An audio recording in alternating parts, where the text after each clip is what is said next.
শ্রীমতে ভক্তি প্রপন্ন জ্যোতি স্বামী নীতি নামিনে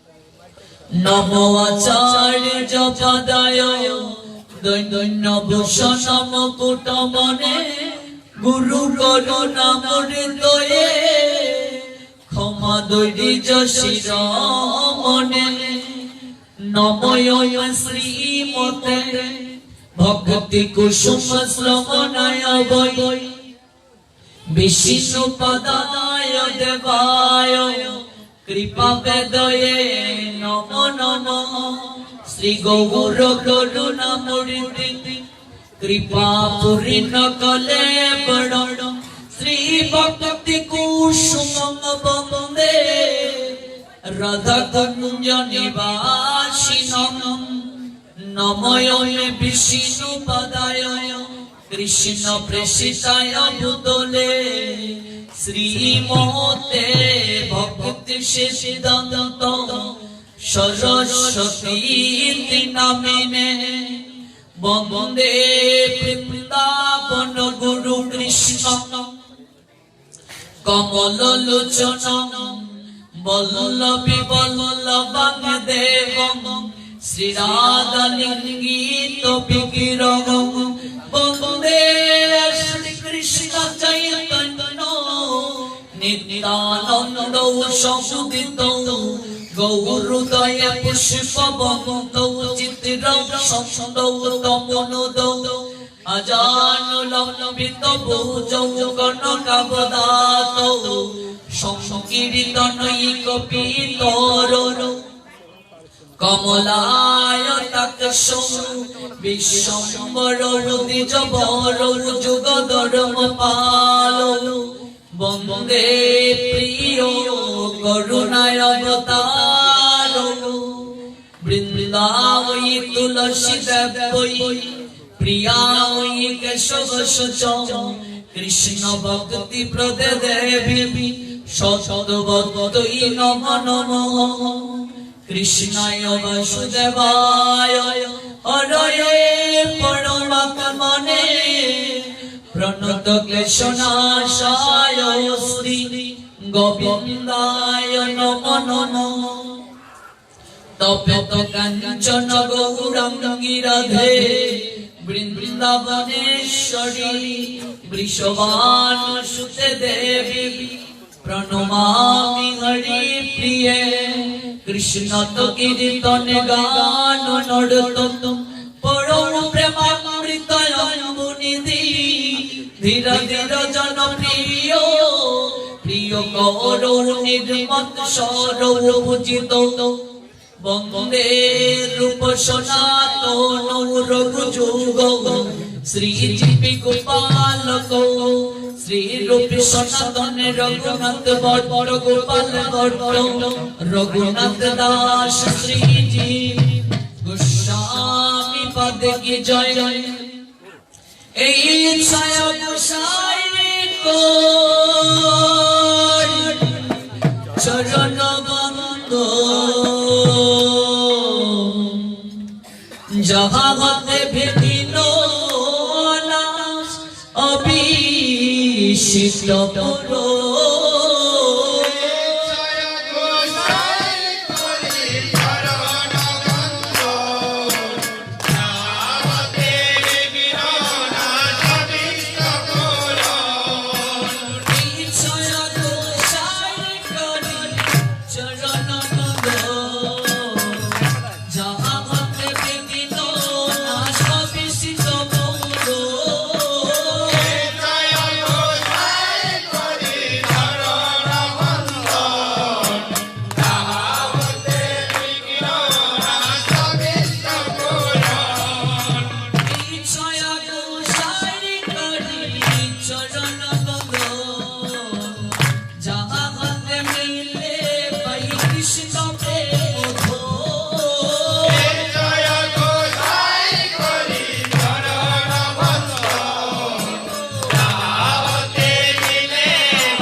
চরণে শরণ নিলাম পদ ছায়া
আমরা শ্রবণ করছি।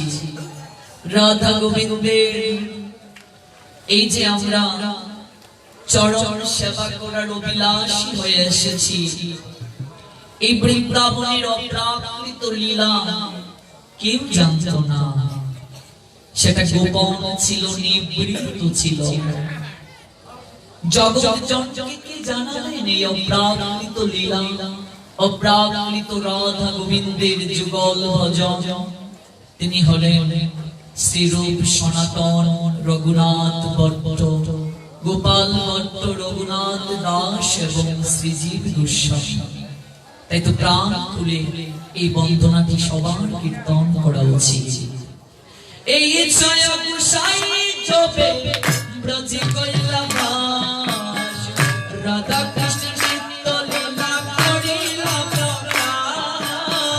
জয় গোসাই জপে ব্রজে কইলা বাস, রাধা কৃষ্ণের নিত্য লীলা করিলা প্রকাশ। কে বাজানি গো, হে বাজানি গো, কে বাজানি গো, হে বাজানি গো,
সংস্কৃতিতে কীর্তন করে নৃত্য করে তাহলে সেই ধ্বনি স্বর্গ পর্যন্ত পৌঁছে যায়।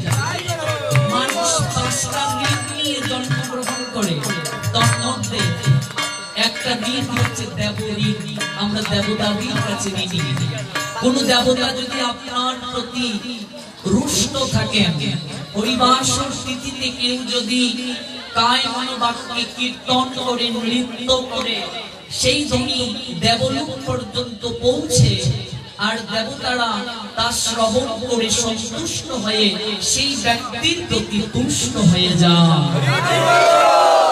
আর বিশেষ তিথি আজ ভৈমী একাদশী তিথি, এই প্রাণ করে সবাই গাইব হরে কৃষ্ণ হরে কৃষ্ণ কৃষ্ণ কৃষ্ণ হরে হরে, হরে রাম হরে রাম রাম রাম হরে হরে। হরে কৃষ্ণ কৃষ্ণ কৃষ্ণ হরে হরে, হরে রাম রাম রাম হরে হরে। হরে কৃষ্ণ কৃষ্ণ কৃষ্ণ কৃষ্ণ হরে হরে, হরে রাম রাম রাম হরে হরে। হরে কৃষ্ণ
এবার সমর্পণ হবে।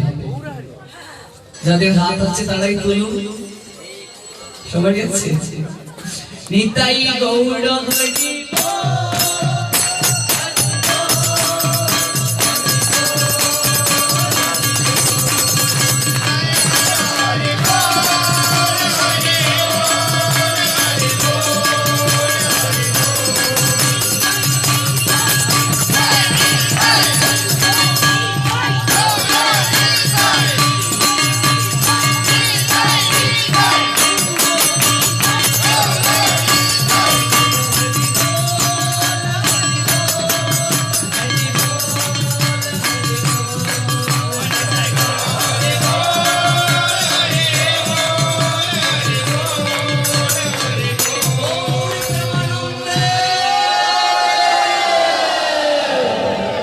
হরি হরি বলো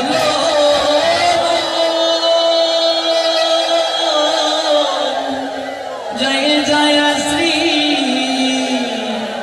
রাধে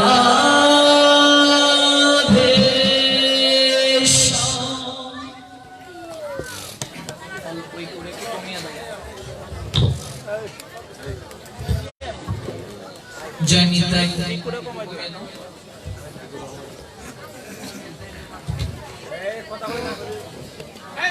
জয় শ্রী রাধে।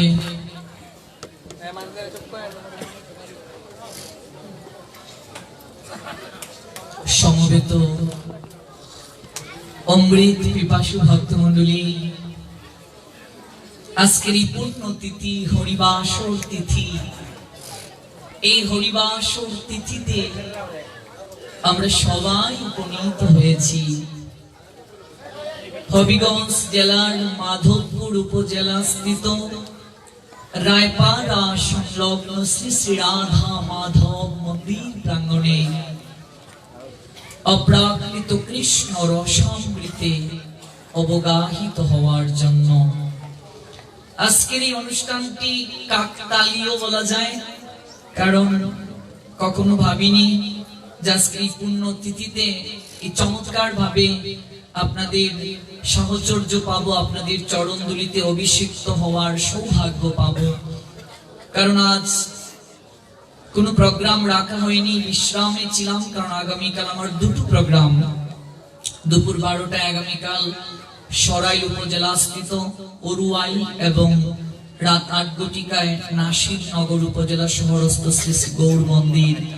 এরপরই প্রতিদিন প্রবচন। কাজে একটা দিন আমরা বিশ্রাম রেখেছিলাম, কিন্তু বিশেষ করে এই রাধা মাধবের মন্দির কর্তৃপক্ষ, লিটন প্রভুজি সহ সভাপতি মহাত্মন সহ আরো যারা যারা আছেন, প্রত্যেকের ঐকান্তিকতা, ভালোবাসা, তাদের এই যে সানুগ্রহ অভিব্যক্তি, সেটিকে পূর্ণভাবে সম্মান প্রদর্শনের আকিঞ্চনেই আশার, বিশেষ করে আপনাদের মতো ভক্তবৃন্দের হৃদয়িক যে ভালোবাসা গত 3 দিন পেয়ে গিয়েছি, তারই প্রগাঢ় টানে মূলত আপনাদের কাছে ছুটে আসা। আমি সর্বাগ্রে প্রত্যেক ভক্তবৃন্দের চরণে বৈষ্ণব জ্ঞানে আজকের এই পূর্ণ তিথিতে দণ্ডবত প্রণাম নিবেদন করছি। দণ্ডবত প্রণাম নিবেদন করছি সমবেত প্রত্যেক ভক্তবৃন্দের আপন আপন গুরু মহারাজের চরণে। ভক্তবৃন্দ,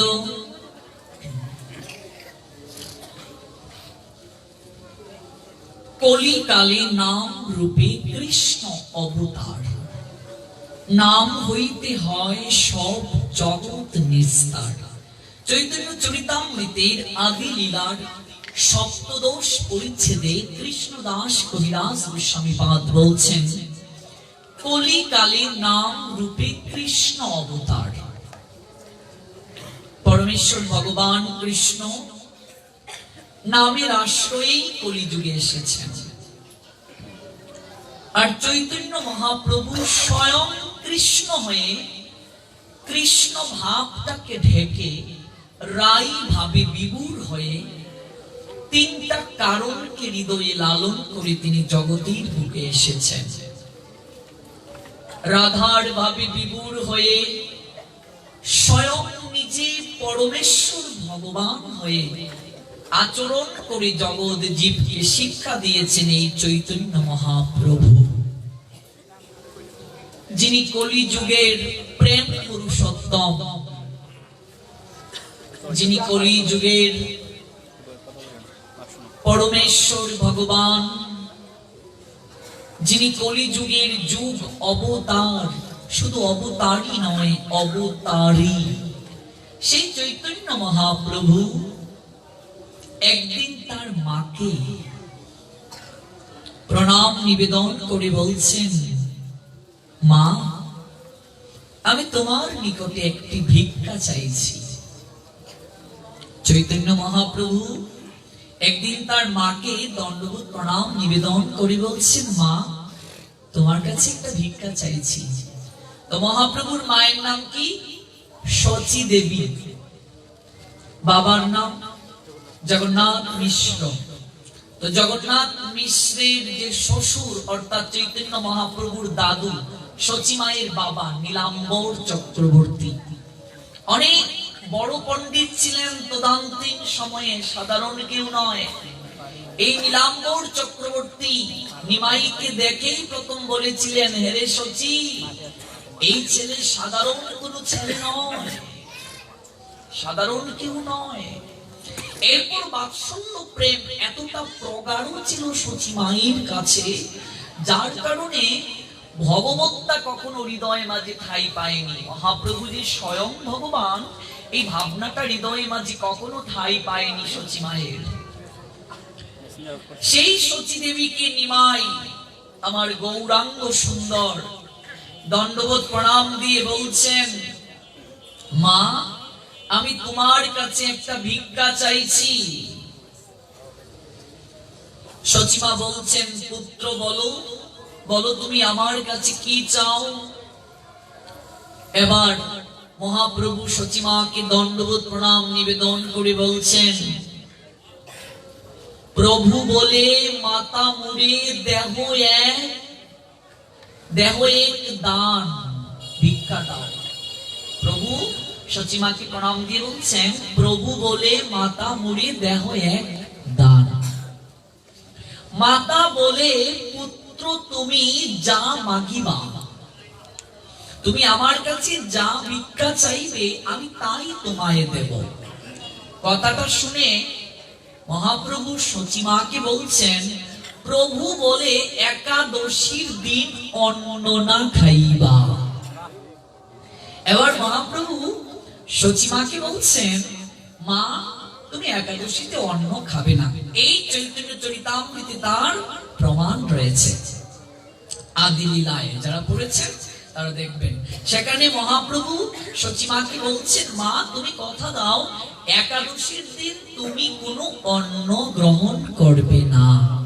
আচ্ছা বলুন তো, শচী মার কি এই জ্ঞান নেই যে একাদশীতে অন্ন গ্রহণ করতে নেই?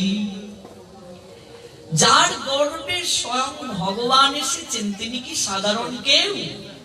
তিনি তো নিশ্চয়ই জানেন যে একাদশী গ্রহণ করা উচিত, তাহলে তিনি কেন একাদশী করছেন না প্রথম? আর মহাপ্রভুই কেন তাকে প্রণাম দিয়ে ভিক্ষা চাইছেন যে মা, তুমি কথা দাও যে একাদশীতে কখনো অন্ন গ্রহণ করবে না? তার কারণ হচ্ছে, যত যত আচরতি শ্রেষ্ঠ তত্ত্ব এব ইতর জন, সযত প্রমাণম কুরুতে লোক তৎ অনুবর্ততে। শ্রেষ্ঠ ব্যক্তিগণ যা আচরণ করেন অপর সাধারণ জন তাকে অনুকরণ করেন। তিনি যা জগতের বুকে প্রমাণ রেখে যান সাধারণ ব্যক্তি তাকে অনুসরণ করে। এটা শ্রীমদ ভগবত গীতায় ৩য় অধ্যায় কর্মযুগের ২১ নং শ্লোকে ভগবান কৃষ্ণ বলেছেন। আর সেই কৃষ্ণ চৈতন্য মহাপ্রভু রূপে আসলেন কলির পাবন অবতার হয়ে, কলির ভাগ্যাকাশে গৌরচন্দ্র উদিত হয়ে জগৎ জীবকে আচরণ করে শিক্ষা দিলেন। আপনি আচরে প্রভু জীবের শেখায়, আপনি না আচরিলে জীবকে শেখানো না যায়।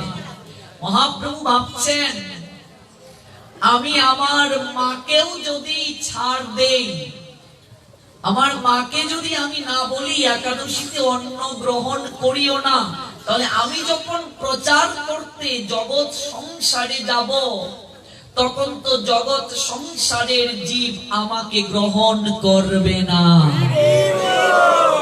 আপনি আচরে প্রভু জীবের শেখায়, আপনি না আচরিলে জীবিকে শেখানো না যায়। এই জন্য মহাপ্রভু সচিমাকে প্রথম বললেন প্রণাম দিয়ে, মা তুমি একাদশীর দিন অন্ন গ্রহণ করবে না, তুমি আমার কাছে কথা দাও।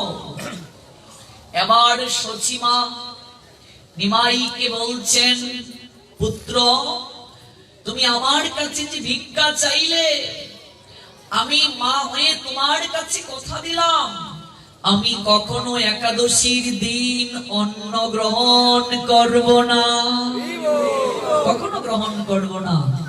তো অন্ন শব্দের অর্থ কি?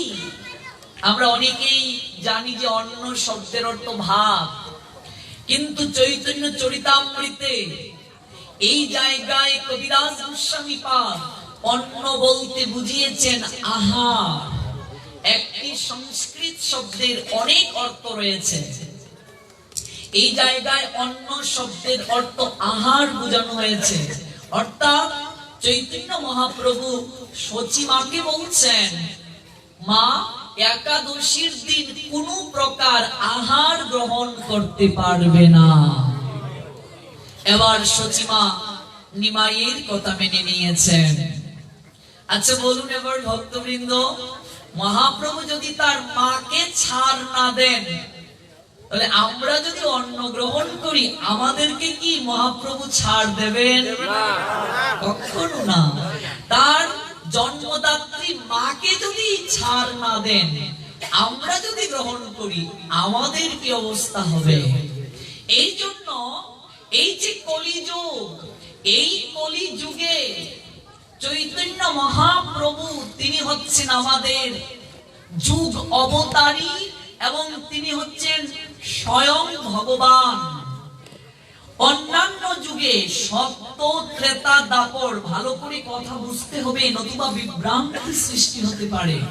সত্য ত্রেতা দাপর এই যে তিনটা যুগ, অর্থাৎ কলি যুগের পূর্বের যুগ, এক একটা যুগে মানুষের আয়ু এবং বুদ্ধি, জ্ঞান, সাধনার ক্ষমতা, ধৈর্য, ব্রহ্মচর্য ব্রত পালনের যে পদ্ধতি এবং শক্তি, এই কলিযুগের মানুষের যে কোটি কোটি গুণ বেশি ছিল। কারণ এই সত্য যুগে মানুষের আয়ুই ছিল 1,00,000 বছর। আচ্ছা বলুন তো, সত্য যুগের মানুষের 1,00,000 বছর জীবন ধারণ করতে পারতেন। সেই সত্য যুগে ব্রহ্মচর্য ব্রত পালন করতেন মানুষ। সেই সত্য যুগে 100 বছরের উপর কিংবা 1000 বছরের উপর মানুষ ভগবানকে আরাধনার জন্য না খেয়ে থাকতে পারতেন। কেবল প্রাণায়ামের মাধ্যমে বায়ুকে সেবন করে 1000 বছর থাকারও আমরা শাস্ত্রে বিভিন্ন লীলা দেখি। কিন্তু সেই সত্য যুগের কথা যদি আমরা কলি যুগে বলি, সেটা কি হবে বাবা? সেই সত্য যুগের কথা যদি আমরা কলিগত মানুষকে বলি, সেটা কি সম্ভব? সম্ভব নয়। সেই সত্য যুগের মানুষের ভগবানকে প্রাপ্তির জন্য পদ্ধতি ছিল ধ্যান, ধ্যান করত তারা। আচ্ছা, আমরা যারা এখানে দীক্ষা নিয়েছি নিশ্চয়ই বীজ মন্ত্র ধ্যান করার কথা গুরুদেব বলেছেন। আপনাদের হয় কিনা জানি না, আমার কথা বলছি। 5 মিনিট ধ্যান করতে বসলে তো সমস্ত কুচিন্তা এসে মাথায় প্রবেশ করে। সারাদিন কি করলাম কি করলাম না। তো দেখুন, 5 মিনিট ধ্যান করতে আমরা অনেকেই পারি না, অন্য চিন্তা এসে মাথায় প্রবেশ করে। এই কলিহত জীবের পক্ষে কি ধ্যান করা সম্ভব? সত্য যুগের ন্যায় সম্ভব নয়। তাছাড়া মানুষের আয়ুই কত বলুন? শাস্ত্র বলছেন কলিহত মানুষের নির্ধারিত কোনো আয়ু নাই, যে কোনো সময় মানুষ মরে যেতে পারে। দাদুর আগে নাতি মরে যেতে পারে, বাবার আগে ছেলে মরে যেতে পারে, মায়ের আগে মেয়ে মরে যেতে পারে, যে কোনো সময় মানুষ মরে যেতে পারে। এই জায়গা থেকে বাড়ি ফিরে যেতে পারবো কিংবা বাসায় ফিরে যেতে পারবো কিনা নিশ্চয়তা কেউ দিতে পারবো না। আমরা এই শাসন থেকে আমি উঠতে পারবো কিনা তারও নিশ্চয়তা দেওয়া যাবে না। তাই কলিহত মানুষের ভজন পদ্ধতির কথা শাস্ত্র কি বলছেন আমরা আজ জানবো। সত্যযুগের মানুষের মতো কলিহত মানুষের পক্ষে ধ্যান করা সম্ভব নয়, ভজন করা সম্ভব নয়। তাছাড়া সত্যযুগের মানুষের চিন্তা শক্তি যত সুদৃঢ় ছিল, আমাদের কলিহত জীবের চিন্তা শক্তি ততটা সুদৃঢ় নয়। অন্নগত প্রাণ আমরা, অর্থাৎ আমরা আহার ছাড়া বাঁচতে পারি না। জুনিগত মন অর্থাৎ কামনায় আমাদের মন পর্যবসিত, পা থেকে মাথা পর্যন্ত কামনার গন্ধ কলিহত জীবের। তাই সত্যযুগের মতো ভজন পদ্ধতি অবলম্বন সম্ভব নয় আমাদের। ত্রেতাতে 1000 বছরের উপরে মানুষ ভগবানকে আরাধনা করার শক্তি অর্থাৎ যজ্ঞাদি করার শক্তি তাদের ছিল, কারণ সেই যুগে মানুষের আয়ুই ছিল 10,000 বছর।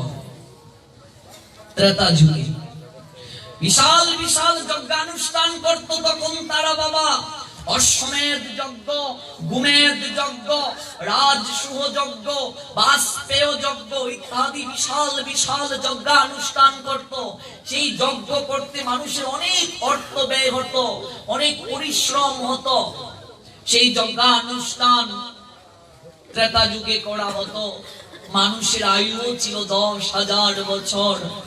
মানুষ 100 কিংবা 1000 বছরও ভগবানকে আরাধনা করে কাটিয়ে দিত, কিন্তু কলিহত জীবের পক্ষে তাও সম্ভব নয়। দাপরে আমরা দেখতে পাই মানুষের আয়ু ছিল 1000 বছর। দাপর যুগে মানুষ 100 বছরের উপরে ভগবানকে আরাধনা করে কাটিয়ে দিতে পারত, এবং পূজা পার্বণ পরিচর্যা এই ছিল যুগ ধর্ম। দাপরে মানুষ তখন সেই প্রক্রিয়ায় নিজেকে আসীন রেখেছিল, কিন্তু কলিহত জীবের পক্ষে দাপরের ন্যায় ভজন প্রক্রিয়ায় আসীন থাকা সম্ভব নয়। এই জন্য ভগবান কৃষ্ণ ভাবলেন এই কলিহত জীবের কি হবে গতি। তাই তিনি অত্যন্ত করুণার নিলয় হয়ে আসলেন চৈতন্য মহাপ্রভু রূপে।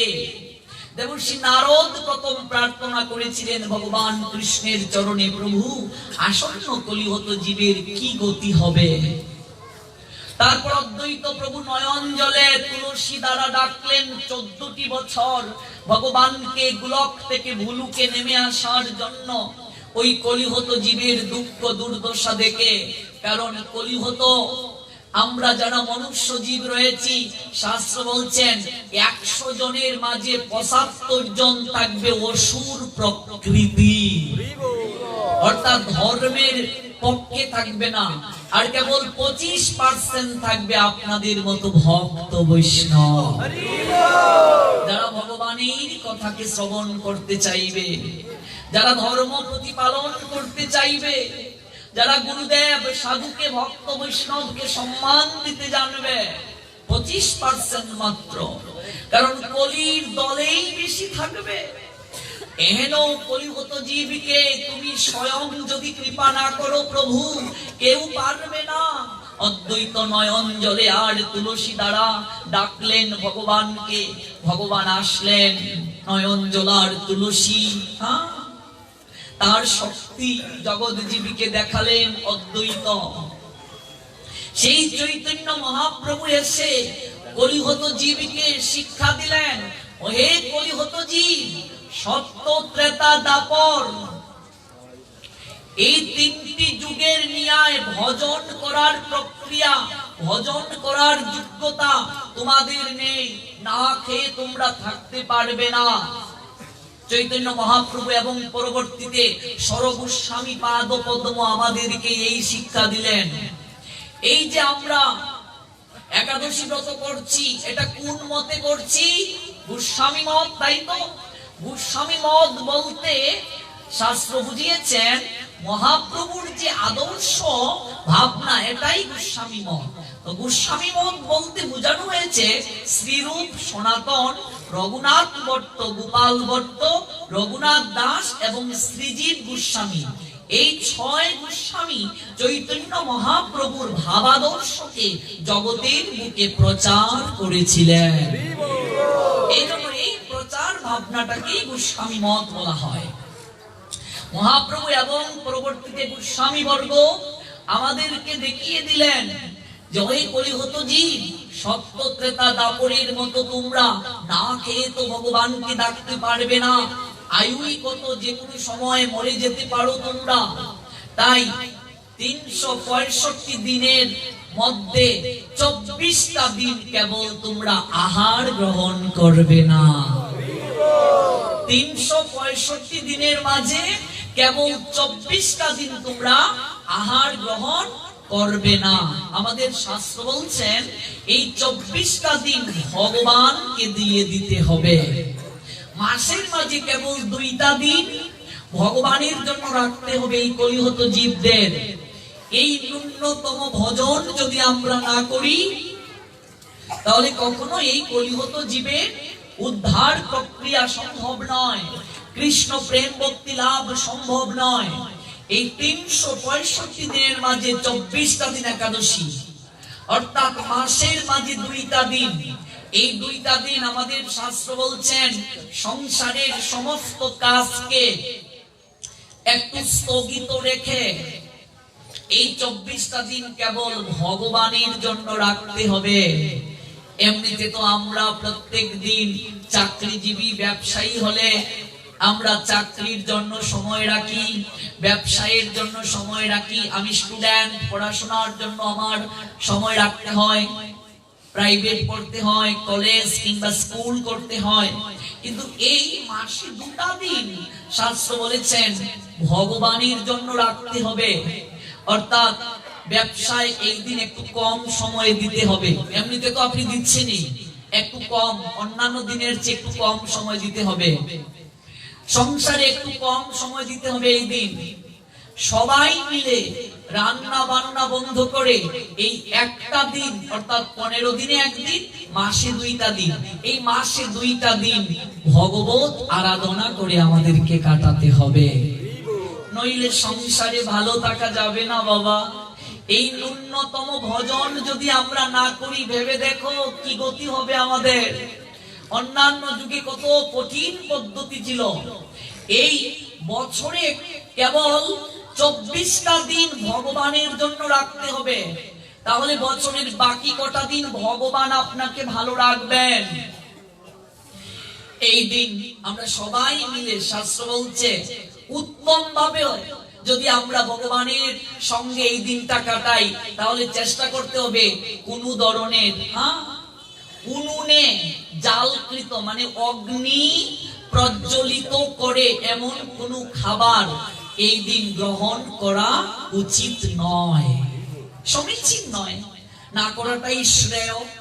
কারণ আমাদের শাস্ত্র বলছেন এই মাসে 2টা দিন কোনো প্রকার আহার না করতে।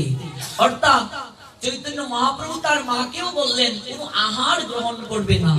আমাদের শাস্ত্রও বলে দিলেন কোনো আহার করা যাবে না। তবে একটা কথা মনে রাখতে হবে, আমাদের সনাতন শাস্ত্র কখনো কাউকে কোনো কিছু চাপিয়ে দেন নাই, মানে একেবারে করতেই হবে, না করলে এই হবে, এরকম আমাদের সনাতন শাস্ত্র কাউকে কখনো চাপিয়ে দেন নাই। এই জন্য 3টা পদ্ধতি দিয়েছেন শাস্ত্র, একটা উত্তম, একটা মধ্যম, একটা হচ্ছে কনিষ্ঠ।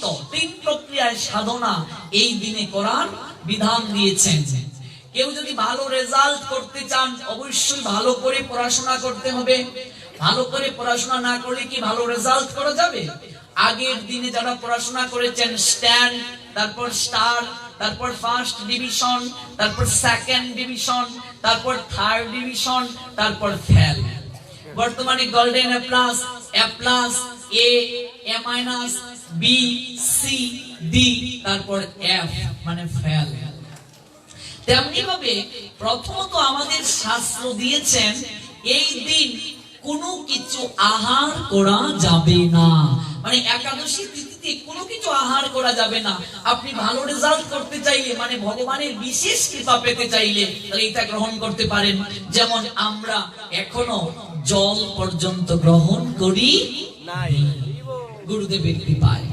এবং আমাদের এখানে অনেক ছেলে আছে গতকাল এক বেলা আহার গ্রহণ করেছে, এক বেলা আহার করেছে। আজকে আমরা রাত দিন আমরা জল গ্রহণ করব না এবং রাত্রে জাগরণও করব। প্রত্যেকটা একাদশী আমরা এইভাবে করার চেষ্টা করি। এবং পরের দিন আমাদের সঙ্গে অনেক ছেলে আছে কেবল এক বেলা আহার গ্রহণ করে। তাহলে আচ্ছা বলুন, যে লোকটা এরকম করেছে সে নিশ্চয়ই আমার চেয়ে বেশি রেজাল্ট পাবে, মার্ক বেশি পাবে নাকি? নিশ্চয়ই মার্ক বেশি পাবে এইভাবে কঠিন ভাবে যে করেছে। আমি যদি আর একটু কমিয়ে করি তাহলে আমার কৃপাটা একটু কম। এখানে তো দ্বন্দ্বের কিছু নেই, আমি কোনটা গ্রহণ করব। বুদ্ধিমান ব্যক্তি যে সে নিশ্চয়ই বেস্ট চাইবে নাকি, যে আমার সর্বোত্তম হোক। বেস্টের পরে বেস্টের বেটার, তারপর হচ্ছে গুড, গুড বেটার বেস্ট।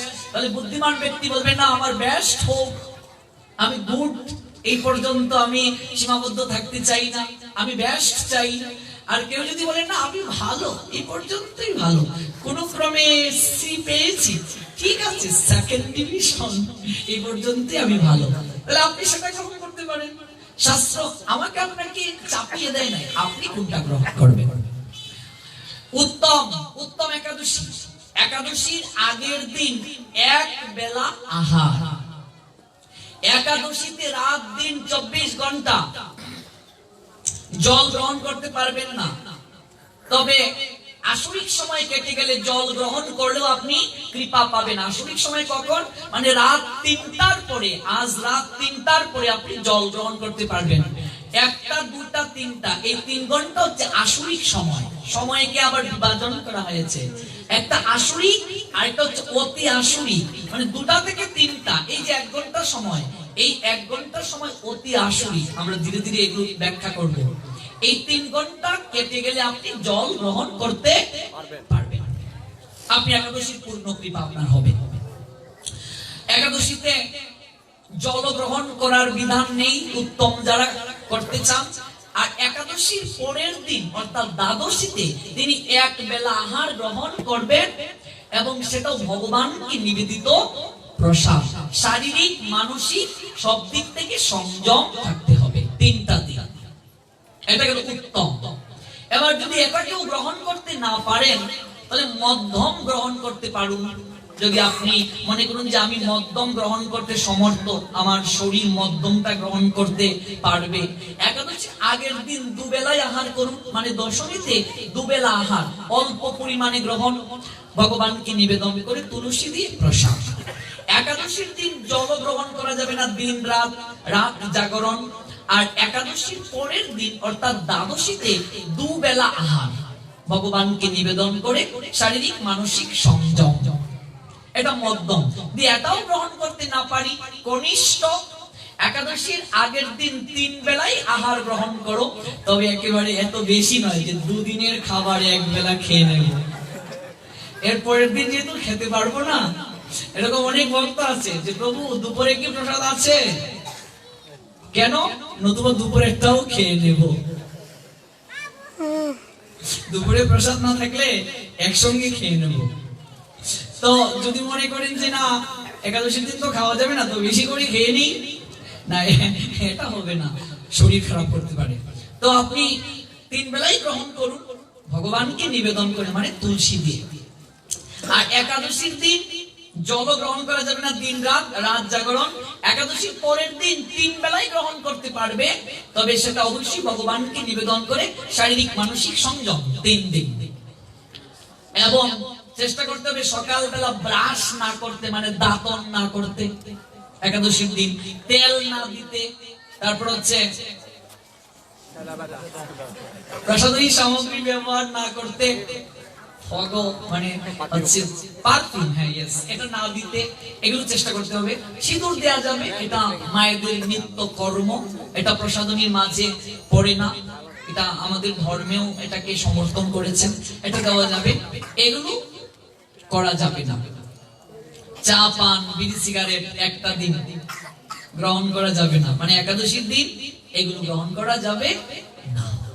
নেশাজাতীয় দ্রব্য একদিন গ্রহণ করা যাবে না, চা পাওয়া যাবে না, পান বিড়ি সিগারেট একটা দিন বন্ধ রাখতে হবে, ব্রত যেহেতু নিয়েছেন। এটা হচ্ছে কনিষ্ঠ। এবার এই তিনটাও যারা পারবে না তাদের ক্ষেত্রে কি কোনো বিধান আছে? প্রশ্ন আসতে পারে না যে আমরা অনেকেই এই তিনটাও পারবো না প্রভুজি, আরো কোনো বিধান থাকলে বলুন।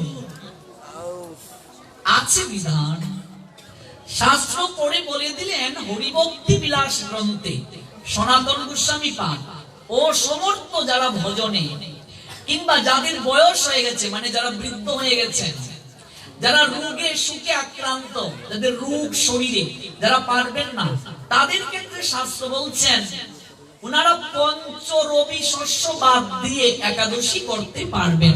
তবে এটা সবার জন্য নয়, অসমর্থ ব্যক্তি যারা, অপারগ ব্যক্তি যারা, অপারগ বা অসমর্থ ব্যক্তি যারা, যেমন দেখবেন টেস্টে যদি কেউ ফেল করে নেয়, পরবর্তীতে এক সাবজেক্ট ফেল করলে জরিমানা দিয়ে আবার পরীক্ষা দেয়া হয়, এরকম সিস্টেম আছে, সুযোগ দেয়া হলো, দেখি কি করে। এরকম অসমর্থ যারা, তাদেরকেও সুযোগ দিলেন যে তোমরা পঞ্চরবি শস্য বাদ দিয়ে গ্রহণ করতে পারবে, অর্থাৎ ধান, গম, ভুট্টা, যব এবং তেল, এই পাঁচ জাতীয় জিনিস থেকে যা যা হয় তার কোনো কিছুই গ্রহণ করা যাবে না।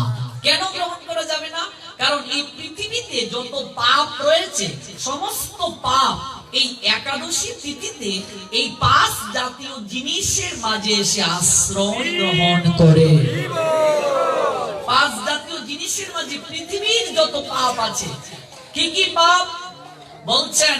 গুরু হত্যার পাপ, গুরুদেবকে হত্যা করলে যে পাপ হয়, মাতৃ হত্যার পাপ, পিতৃ হত্যার পাপ, বেদজ্ঞ ব্রাহ্মণকে হত্যা করার পাপ, বৈষ্ণব হত্যার পাপ, সাধু নিন্দার যে অপরাধ, সেই অপরাধকৃত পাপ, এবং গো হত্যা মানে গাভী মাকে হত্যা করলে যে পাপ হয় সেই পাপ।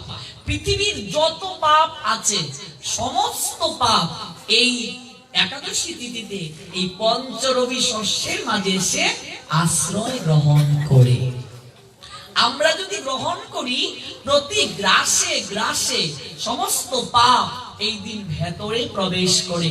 এই জন্য শাস্ত্র বলছেন এই তিথির সঙ্গে যেহেতু শরীরের একটা যোগসূত্র আছে, দেখবেন অমাবস্যা পূর্ণিমা হলে শরীরের মাঝে কোন রকম লক্ষণ দেখা দেয়, শরীরে ব্যথা অনুভূত হয়, তিথির সঙ্গে শরীরের কিছু যোগসূত্র আছে। এই জন্য শরীরের উপকারের জন্য হলেও এই দিন বা এই তিথিতে এই পঞ্চরবি শস্য গ্রহণ করা যাবে না। তাই অসমর্থ ব্যক্তি যারা, তাদেরকে শাস্ত্র বিধান দিলেন হরিভক্তি বিলাস গ্রন্থ, যেগুলো আমাদের সংবিধান, এই কলিহত জীবের বিভিন্ন আচার অনুষ্ঠানের সংবিধান সনাতন গোস্বামী পাদ এবং রঘুনাথ দাস গোস্বামী পাদ দিয়ে গেলেন। সেখানে বলা হয়েছে অসমর্থ ব্যক্তি যারা, অপারগ ব্যক্তি যারা, তারা পঞ্চরবি শস্য বাদ দিয়ে, অর্থাৎ ধান, গম, ভুট্টা, যব, তেল, এই পাঁচ জাতীয় জিনিস বাদ দিয়ে অনুকল্প রূপে ফল, মল, ফলমূল, জল এগুলো গ্রহণ করতে পারবে। আচ্ছা, তারপর বলছেন কি অনুকল্প রূপে। অনু মানে অল্প, এবার পরিমাণ আছে, আপনি কতটুকু জল গ্রহণ করবেন, কতটুকু ফল গ্রহণ করবেন, কতটুকু সবজি গ্রহণ করবেন, সেটারও পরিমাণ আছে।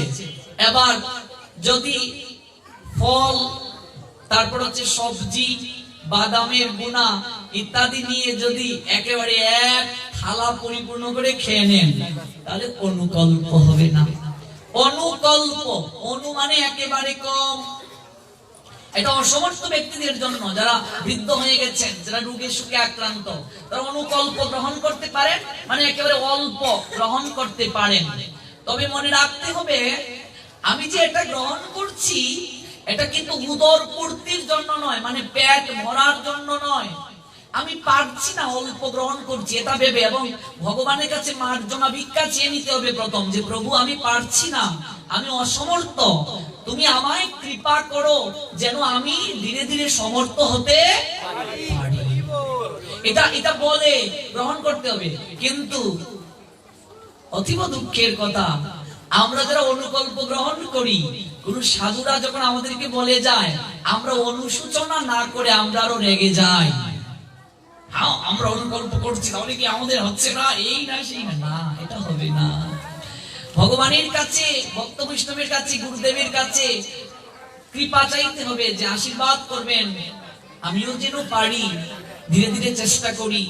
একদিনে তো আর সম্ভব নয়, চেষ্টা করার দ্বারাই তো সম্ভব। আমরা তো আর একদিনে পারি না। এই যে নির্জলা থেকে এতক্ষণ হরি কথা বলা, রাত জাগরণ, সারাদিন ভক্তদেরকে ক্লাস দেয়া, এটা তো একদিনে সম্ভব হয় না, এই সাধনার দ্বারা সম্ভব হয়েছে। ধীরে ধীরে অভ্যাস করতে হবে। এটা হচ্ছে অসমর্থ ব্যক্তিদের জন্য। তবে একটা বিষয় বারবার আমি অনুরোধ করে বলে যাচ্ছি, চেষ্টা করবেন কিছু না পাওয়ার, চেষ্টা করবেন কিছু না পাওয়ার। আগে আপনি দেখুন যে আমি 12টা পর্যন্ত পারি কিনা, দুপুর 12টা পর্যন্ত পারি কিনা। যদি 12টা পর্যন্ত আপনি পারেন, দেখি বিকেল 3টার পর কিছু নেব। 3টা পর্যন্ত থাকলেন, না পারছি তো সন্ধ্যা পর্যন্ত দেখি পারি কিনা। তো সন্ধ্যা পর্যন্ত আপনি আসলেন, না আর পারবই না, পেন ইন জল। তাতেও যদি দেখছেন সমস্যা হচ্ছে, একটু ফল পেয়ে নেন। তাতেও যদি না পারেন, একটু সবজি পেয়ে নেন, ঘি বা সূর্যমুখীর তেল দিয়ে রান্না করতে হবে। তারপর পরের একাদশীতে বলবেন, আমি তো সবজি পেয়েছিলাম, আচ্ছা দেখি সবজিটা বাদ দিয়ে ফল পেয়ে পারি কিনা। 2-3টা করলেন, ফল পেয়ে দেখি একটু শরবত নিয়ে শুধু পারি কিনা। এই যে গত তারিখে শরবতের নিয়ম বলে গিয়েছিলাম, যেরকম পারি কিনা, না পারছি তো দেখি আবার জল নিয়ে পারি কিনা, দেখি আবার একটা নির্জলা করতে পারি কিনা। দেখবেন ধীরে ধীরে অভ্যাস হয়ে যাবে। শরীর হচ্ছে মহাশয়, যা সহ তাই সয় বাবা, একদম সম্ভব। এখন হয়তো মানে ভয় লাগছে যেহেতু করছেন না। তারপর আরেকটা কথা, আমার ব্যক্তিগত জীবনের অভিজ্ঞতা থেকে বলছি, কেউ যদি নির্জলা একাদশী ব্রত পালন করেন, তার শরীরের সমস্ত রোগ ধীরে ধীরে ভালো হয়ে যাবে। আমাদের ভাগবতীয় পন্থায় কেউ যদি একাদশী ব্রত পালন করেন, তাহলে তার দেহের 70টা রোগ ভালো হয়ে যাবে। 70টা রোগ। ভগবান কপিল দেব তার মাকে বলছেন এই ভাগবতীয় পন্থায় এই শিক্ষার কথা, আপনার শরীরে কঠিন কঠিন ব্যাধি ভালো হয়ে যাবে। কারণ এই পাকস্থলী তো বাবা একটা ইনস্ট্রুমেন্ট। আপনি যদি সব সময় লাইট জ্বালিয়ে রাখেন, এটা তো ফিউজ হয়ে যেতে পারে। ফ্যান যদি সব সময় চালিয়ে রাখেন, তাহলে ফ্যানের কয়েল নষ্ট হয়ে যেতে পারে। আপনি রেগুলার খাবার দিচ্ছেন, পাকস্থলীতে খাবার দিচ্ছেন, পাকস্থলীর তো একটা রেস্ট প্রয়োজন। তো পাকস্থলীর যদি রেস্ট প্রয়োজন হয়, তাহলে মাঝে মাঝে পাকস্থলীকে খাবার দেওয়া যাবে না। মেডিকেল সায়েন্স বলছে মাঝে মাঝে পাকস্থলীতে খাবার দিও না, মাঝে মাঝে উপবাস রাখিও, তাহলে তোমার পাকস্থলী অ্যাক্টিভ থাকবে।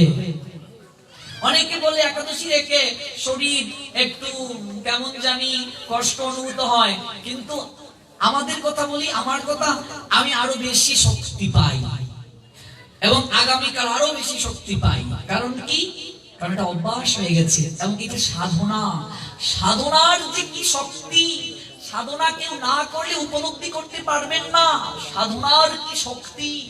সাধনার মাধ্যমে প্রভূত শক্তি অর্জিত হয়। এই যে বাকসিদ্ধা মহাপুরুষ যারা, যাদের মুখের কথায় আশীর্বাদ করলে এটা ফলে যায়, এগুলো কোত্থেকে এসেছে? সাধনার দ্বারা। সাধনা যারা করেন তাদের এই মুখের কথার শক্তি আছে, তাদের বাক্যের শক্তি রয়েছে। একজন প্রকৃত সাধক, আচরণশীল সাধুর মুখের কথার অনেক শক্তি। দেখবেন ওই কথা শুনলে আমাদের হৃদয়ে ধীরে ধীরে পরিবর্তন হয়ে যাবে। এটা শক্তি, সাধনার শক্তি। এই জন্য মেডিকেল সায়েন্স বলছে 12 ঘন্টা পাকস্থলীতে কেউ যদি খাবার না দেয়, তার নাভিমূলে 100 তাপমাত্রা উৎপন্ন হয়। আয়ুর্বেদিক শাস্ত্র এটাকে অগ্নিমন্দা বলছে। আপনি 1000 তাপমাত্রা আপনার শরীরের মাঝে রিজার্ভ করতে পারবেন আপনি যদি 24 আওয়ার্স প্লাস পাকস্থলীতে খাবার না দেন। তবে মনে রাখতে হবে, যারা নির্জলা থাকবেন দশমীতে অবশ্যই, মানে একাদশীর আগের দিন অবশ্যই আপনাকে 4 থেকে 5 লিটারের উপরে জল খেয়ে নিতে হবে, এবং এর পরের দিন প্রচুর পরিমাণে আপনাকে জল খেতে হবে। তাহলে আপনার শরীরের সমস্ত জ্যামগুলো প্রস্রাবের সঙ্গে ভেদ হয়ে যাবে, আপনার শরীর অনেক সুস্থ থাকবে এবং অ্যাক্টিভ থাকবে পাকস্থলী। এই জন্য এইভাবে করার চেষ্টা করুন, যদি পারেন তাহলে তো অনেক মঙ্গল হবে। আর যদি না পারেন অভ্যাস করুন, অভ্যাসের কোনো বিকল্প নেই। এই যে আজকে ইন্টারনেটের মাধ্যমে দেশ এবং দেশের বাহির থেকে অনেক ভক্তবৃন্দ এই একাদশীর প্রবচন শুনে তারা এইভাবে নির্জলা করছেন, করে তারা রেজাল্ট পাচ্ছেন, এবং তারা শরীর দিক থেকে বলেন আমরা আগের চেয়ে অনেক সুস্থ অনুভব করছি, আর ভগবানের অধিক কৃপা তারা লাভ করছেন। আরেকটা অনুরোধ, গত তারিখেও বলে গিয়েছিলাম, একাদশীতে রুটি গ্রহণ করা যাবে না। আপনারা নিশ্চয়ই আর গ্রহণ করেন না? করেন না, বাহ, খুব ভালো। গত তারিখে বলে গিয়েছিলাম যে রুটি কেউ গ্রহণ করলে আমার কথা মনে হবে। কারো কি মনে হয়েছে? তার মানে গ্রহণ করতে চাইছিলেন। যাই হোক, খুব ভালো এই যে পরিবর্তন।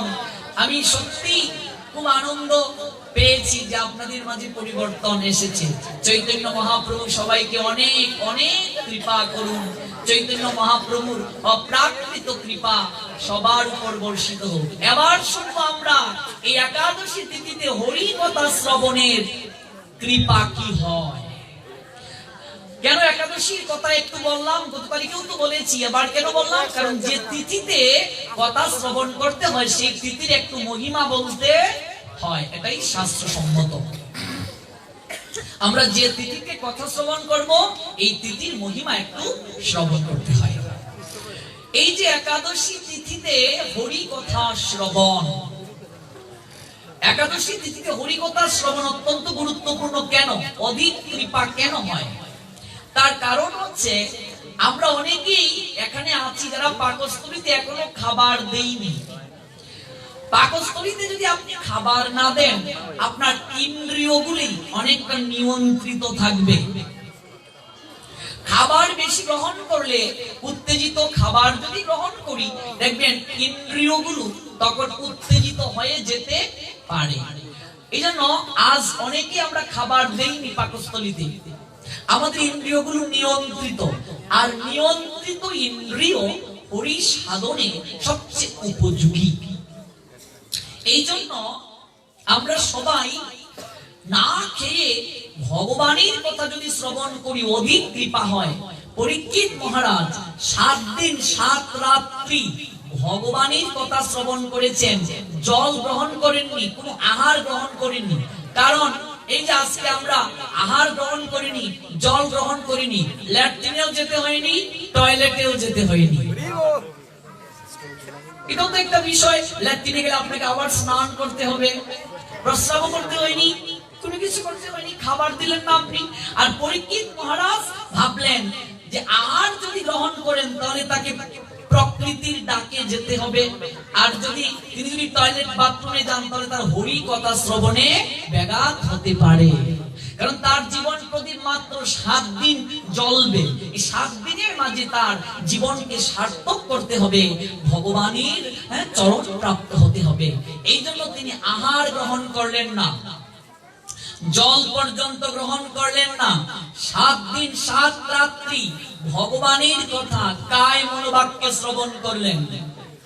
কেউ যদি উপবাস থেকে ভগবানের কথা শ্রবণ করে, অন্যান্য সময় মানে খাবার দাবার গ্রহণ করে ভগবানের কথা শ্রবণ করলে যে রেজাল্ট হয়, মানে কৃপা হয়, তার চেয়ে শত শত গুণ বেশি কৃপা হয়, কোটি কোটি গুণ বেশি কৃপা হয়। কেউ যদি পাকস্থলীতে আহার না দিয়ে কায় মনোবাক্যে ভগবানের কথা শ্রবণ করে, এতটা কৃপা হয় যেটা কখনো বলে শেষ করা যাবে না। আমরা অতীব সৌভাগ্যবান। গত তারিখে উদাহরণটা দিয়ে গিয়েছিলাম, একটু পুনরাবৃত্তি করছি। কোন সন্তান যদি মা বাবার কাছে অপরাধ করে, সেই সন্তান সারাদিন খায় নাই, কোনো কিছু খায় নাই, সন্ধ্যায় গিয়ে যদি স্যালেন্ডার করে মা বাবার কাছে, আমরা এরকম যদি গিয়ে মা বাবার কাছে বলি যে আর কোনো অন্যায় করব না, এমন কোনো কাজ করব না যে কাজের কারণে তোমাদের মাথা সমাজের কাছে নিচু হয়ে যায়, এবারের মতো ক্ষমা করে দাও, যদি মায়ের কাছে গিয়ে বাবার কাছে গিয়ে এরকম স্যালেন্ডার করে বলে, আমার তো মনে হয় এখানে অনেকেই মা বাবা হয়েছেন, আপনার ছেলে যদি এরকম একটা অপরাধ করেছে আপনার কাছে, সারাদিন খায় নাই, নিজের ভুলটা বুঝতে পেরে আপনার কাছে গিয়ে স্যালেন্ডার করেছে, আপনার মনটা নিশ্চয়ই গলবে। মা বলবে, হে গো তোমার কি মায়া দয়া নেই, ছেলেটা সারাদিন না খেয়েছিল, তোমার কাছে সে ক্ষমা চেয়েছে, তার ভুলটা বুঝতে পেরেছে, ক্ষমা করে দাও। আমরা না খেয়ে যদি ভগবানের কাছে প্রার্থনা করি, হে গোবিন্দ, মাতৃ জঠরে কথা দিয়ে এসেছিলাম এই জগতে গিয়ে তোমার আরাধনা করব, কিন্তু আজকে মায়ার দ্বারা আবেশিত হয়ে সবকিছু ভুলে গেলাম, আমার করে আমিত্বের আহাজারিতে মগ্ন হয়ে দিন থেকে রাত কাটিয়ে দিলাম। প্রভু, তোমাকে যে আরাধনা করা প্রয়োজন, এই মনুষ্য জীবন প্রাপ্তির যে একটাই উদ্দেশ্য কৃষ্ণ ভজন করা, সেটা ভুলে গেলাম।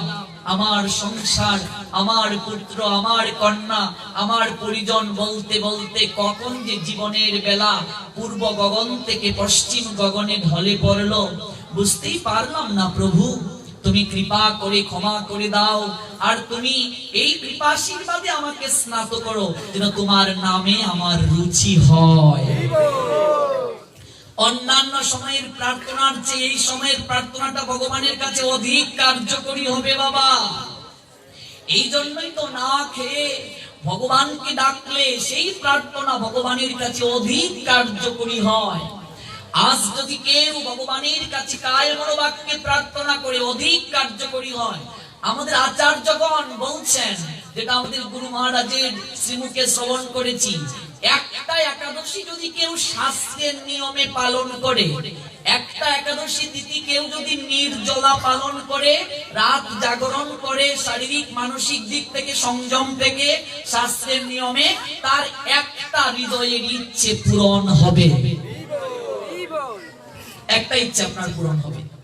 এবার বুঝতে হবে, আপনি যে ইচ্ছেটা ভগবানের কাছে করছেন, সেই ইচ্ছেটা আপনার সাধনার যে কার্যকারিতা তার চেয়ে অধিক কিনা, এই অনুপাতে ইচ্ছে হতে হবে।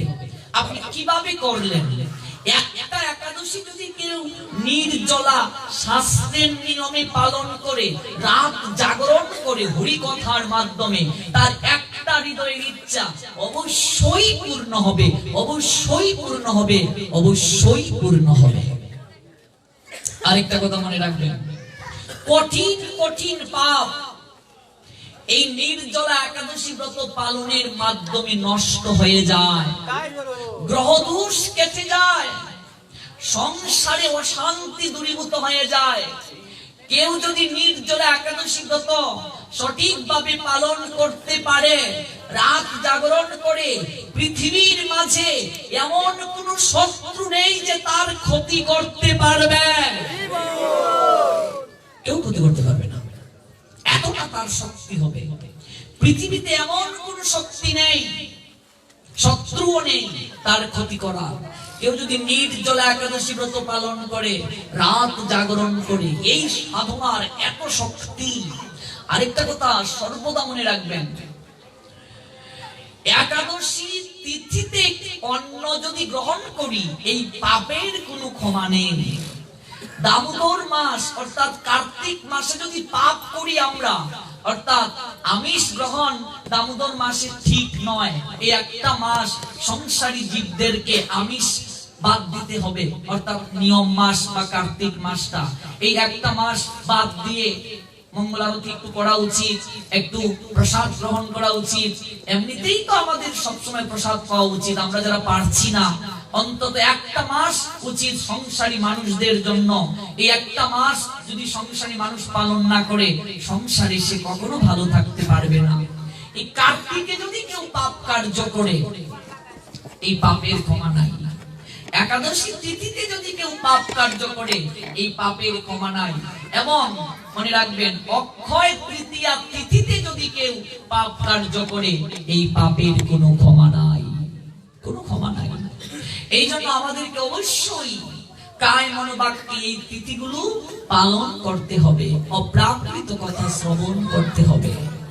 এই অপ্রাকৃত কথা আমরা একাদশী তিথিতে যদি শ্রবণ করি, আমাদের পর্বত সমান পাপ মুহূর্তের মাঝে নষ্ট হয়ে যাবে। পর্বত সমান পাপ মুহূর্তের মাঝে নষ্ট হয়ে যাবে আমরা যদি এই একাদশী তিথিতে অপ্রাকৃত কথা শ্রবণ করি। আর যদি কেউ পারেন 3টা পর্যন্ত জাগরণ করার চেষ্টা করবেন, যদি পুরো রাত নাও পারেন 3টা পর্যন্ত জাগরণ থাকলেও তিনি জাগরণের কৃপা পেয়ে যাবেন। যদি পরিবেশ থাকে তাহলে তো কয়েকজন মিলে করবেন। আমি শুনেছি এই মন্দিরে নাকি প্রতি একাদশী তিথিতে পাঠ হয়, এটা অনেক সৌভাগ্য, আমি শুনে অতিশয় আনন্দ পেয়েছি। যদি পারেন যে একটু রাত জাগরণ তাহলে আরো ভালো। আর যদি না পারেন তাহলে বিশেষ করে যারা আমাদের বয়সী ছেলেরা ইন্টারনেট ব্যবহার করেন, আপনারা ইউটিউবে বিভিন্ন প্রবচন পাওয়া যায়, কৃষ্ণ কথা, অনেক ভালো ভালো আলোচক দেশ এবং দেশের বাহিরে, তাদের কথা শ্রবণ করে করে 3টা পর্যন্ত থাকতে পারেন। কারণ অনেক সময় চ্যাট করে করেও তো আমাদের 3টা 4টা বেজে যায়। এই একাদশী তিথিতে অপ্রাকৃত কথা শ্রবণ করে করে কাটান। একাদশী তিথিতে রাত 1, 2, 3 এই 3 ঘন্টা ঘুমাতে নেই, শাস্ত্র নিষেধ করেছেন। এই আসরিক সময়টাই যদি আমরা একাদশী তিথিতে ঘুমাই, আমাদের আয়ু কমে যায়, আয়ু কমে যায়। এই 3 ঘন্টা ঘুমানো উচিত নয়। যদি বেশি সমস্যা হয় 3টার পরে আপনি ঘুমাবেন, আপনার কাজ আছে, কিন্তু 3 ঘন্টা জেগে থাকাটা উচিত একাদশী তিথিতে। কারণ এই সময়টা আসরিক সময়। এমনকি আমাদের শাস্ত্রে আসরিক সময়ে সন্তান ধারণে প্রবৃত্ত হতেও নিষেধ করেছেন। 1টা 2টা 3টা 3 ঘন্টা সময় সন্তান ধারণে প্রবৃত্ত হতে নিষেধ করেছেন শাস্ত্র। কারণ এই সময়টা আসরিক সময়। আর অতি আসরিক মানে 2টা থেকে 3টা অবশ্যই না, শাস্ত্রে বহুবিধ দৃষ্টান্ত আছে। এই 3 ঘন্টা সময় আমাদেরকে ঘুমানো যাবে না একাদশী তিথিতে। আর ঘুমাতে নিষেধ করেছেন এই জন্যই, এমনিতেই ঘুমানো যাবে না একাদশীতে। কারণ একাদশী তিথিতে আপনি আমি ঘুমালাম, যদি কেউ স্বপ্নে খেয়ে নিয়েছি এরকম দেখি, অনেক আছে না যে ঘুমের ঘুরে খেয়ে নিচ্ছে, ঘুমিয়ে ঘুমিয়ে খেয়েছে, তাহলে একাদশী নষ্ট হয়ে যাবে। চট্টগ্রাম থেকে একজন ভক্ত আজ আমায় কল দিয়েছে এই একাদশী তিথিতে, আমি তাকে চিনি না, ইন্টারনেটে প্রবচন শুনে বলছে 3 দিন কষ্ট করে আপনার নাম্বারটা সংগ্রহ করেছি। আমার সঙ্গে অনেকে 2-1 প্রোফাইলে অনেক ভক্তরা ছবি দেয়, একজনের কাছ থেকে সংগ্রহ করেছেন। উনি স্বপ্ন দেখেছেন, আমি ওনাকে স্বপ্নে গিয়ে নাকি বলেছি আপনি 3টা গীতা দান করেন। তো উনি কল করেছেন আজ, উনি 2টা দান করেছে, আরেকটা দান করবে আমায়। তো আমি আমাদের ওই রঞ্জিত প্রভুজি নাম্বারটা দিয়েছি, তো বলছি ওনার নাম্বারে কুরিয়ার সার্ভিসে আপনি পাঠিয়ে দেবেন, আমি পেয়ে নেব। তো এরকম যদি ভালো স্বপ্ন দেখা যায় তাহলে ভালো, যে আপনি হরিকথার আসরে গিয়েছেন, স্বপ্নে দেখেছেন, হরিকথা শুনছেন, গীতা পড়ছেন, ভালো। কিন্তু যদি ঘুমিয়ে ঘুমিয়ে দেখেন আপনি খেয়ে নিচ্ছেন একাদশী তিথিতে, তাহলে হবে না। এই জন্য এই একটা দিন এবং রাত ভগবানকে আরাধনা করার কথা শাস্ত্র বলছেন। যদি একটা দিন রাত কেউ ভগবানকে আরাধনা করে, বাকি সবকটা দিন সে ভালো থাকবে। 365 দিনের মাঝে 24টা দিন ভগবানকে দিয়ে দিন। একবার দিয়ে দেখুন, আপনি 3টা বা 5টা নির্জলা একাদশী ব্রত পালন করে দেখুন, আপনার শরীর মন ভালো হয়ে যাবে। যারা অনলাইনে জাগরণ করেন, এখন তো আমার রেগুলার প্রবচন, যার কারণে আমি সরাসরি কলের মাধ্যমে যে অংশগ্রহণ করে জাগরণের সিস্টেমটা করেছিলাম, এটা আপাতত করা যাচ্ছে না। কিন্তু এই রেগুলার প্রবচন কমে গেলে আবার প্রত্যেকটা একাদশী তিথিতে কলের মাধ্যমে জাগরণের প্রক্রিয়াটা অব্যাহত থাকবে। এই অনলাইনে যারা শুনছেন দেশ এবং দেশের বাহির থেকে, আপনাদের সবাইকে বলছি এই একাদশী তিথিতে যখন আমার প্রবচন থাকবে, যদি অংশগ্রহণ করতে চান, এটা তো করবেনই, এটা শেষ হয়ে গেলে আমাদের মন্দির থেকে একটা প্রবচন সারা রাত হয়, CTS মন্দির। এই আইডিটাকে সবাই ফলো করে ওই আইডি থেকে আপনারা রাত জাগরণে অংশগ্রহণ করতে পারেন। CTS MANDIR এই মন্দির, CTS মন্দির, এই আইডিটাকে ফলো করে কেউ ইন্টারনেটেও রাত জাগরণে অংশগ্রহণ করতে পারবে। রাত জাগরণ অতীব গুরুত্বপূর্ণ। এই অপ্রাকৃত কথা শ্রবণ করে আপনার সংসারের অমঙ্গল নাশ হয়ে যাবে, আপনার শারীরিক সমস্যাগুলো দূরীভূত হয়ে যাবে।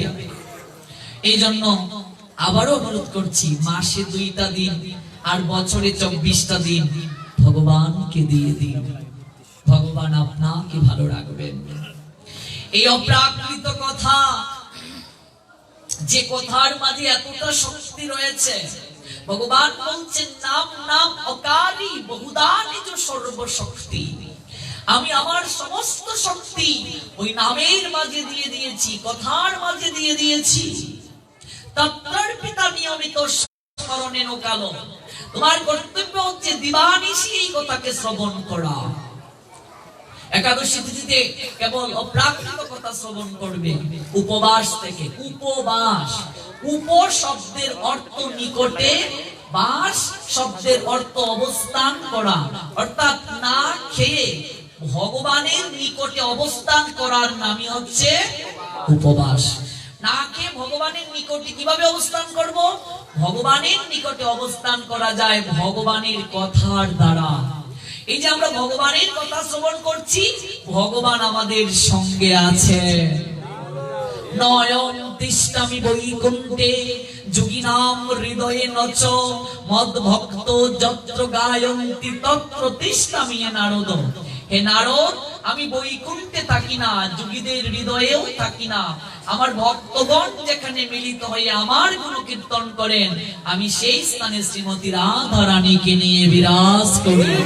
জয় জয় নিতাই গৌর সীতানাথ প্রেমানন্দে, হরি হরি বল, জয় জয় শ্রী রাধে। আরেকটি কথা, এটা আমি অত্যন্ত জোরালো ভাবে কথাটা বলছি। এই একাদশী তিথিতে কেবলমাত্র ভগবত কার্য সম্পাদন করার কথাই যেহেতু শাস্ত্র বলছেন, এই তিথিতে অন্ন গ্রহণ যেমন পাপ, অন্ন দানও তেমনি পাপ। কেবলমাত্র পুরী ধাম ছাড়া, অর্থাৎ জগন্নাথ পুরী, নিশ্চয়ই নাম শুনেছেন, অনেকে গিয়েছেন, এই জগন্নাথ পুরী ধামে কেবল একাদশী নাই, আর বাকি সব জায়গায় সমস্ত মন্দিরে একাদশী তিথি পালন হয়।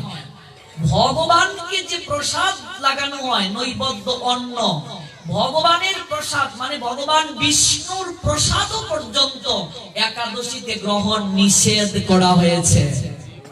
ভাবা যায় কতটা গুরুত্বপূর্ণ।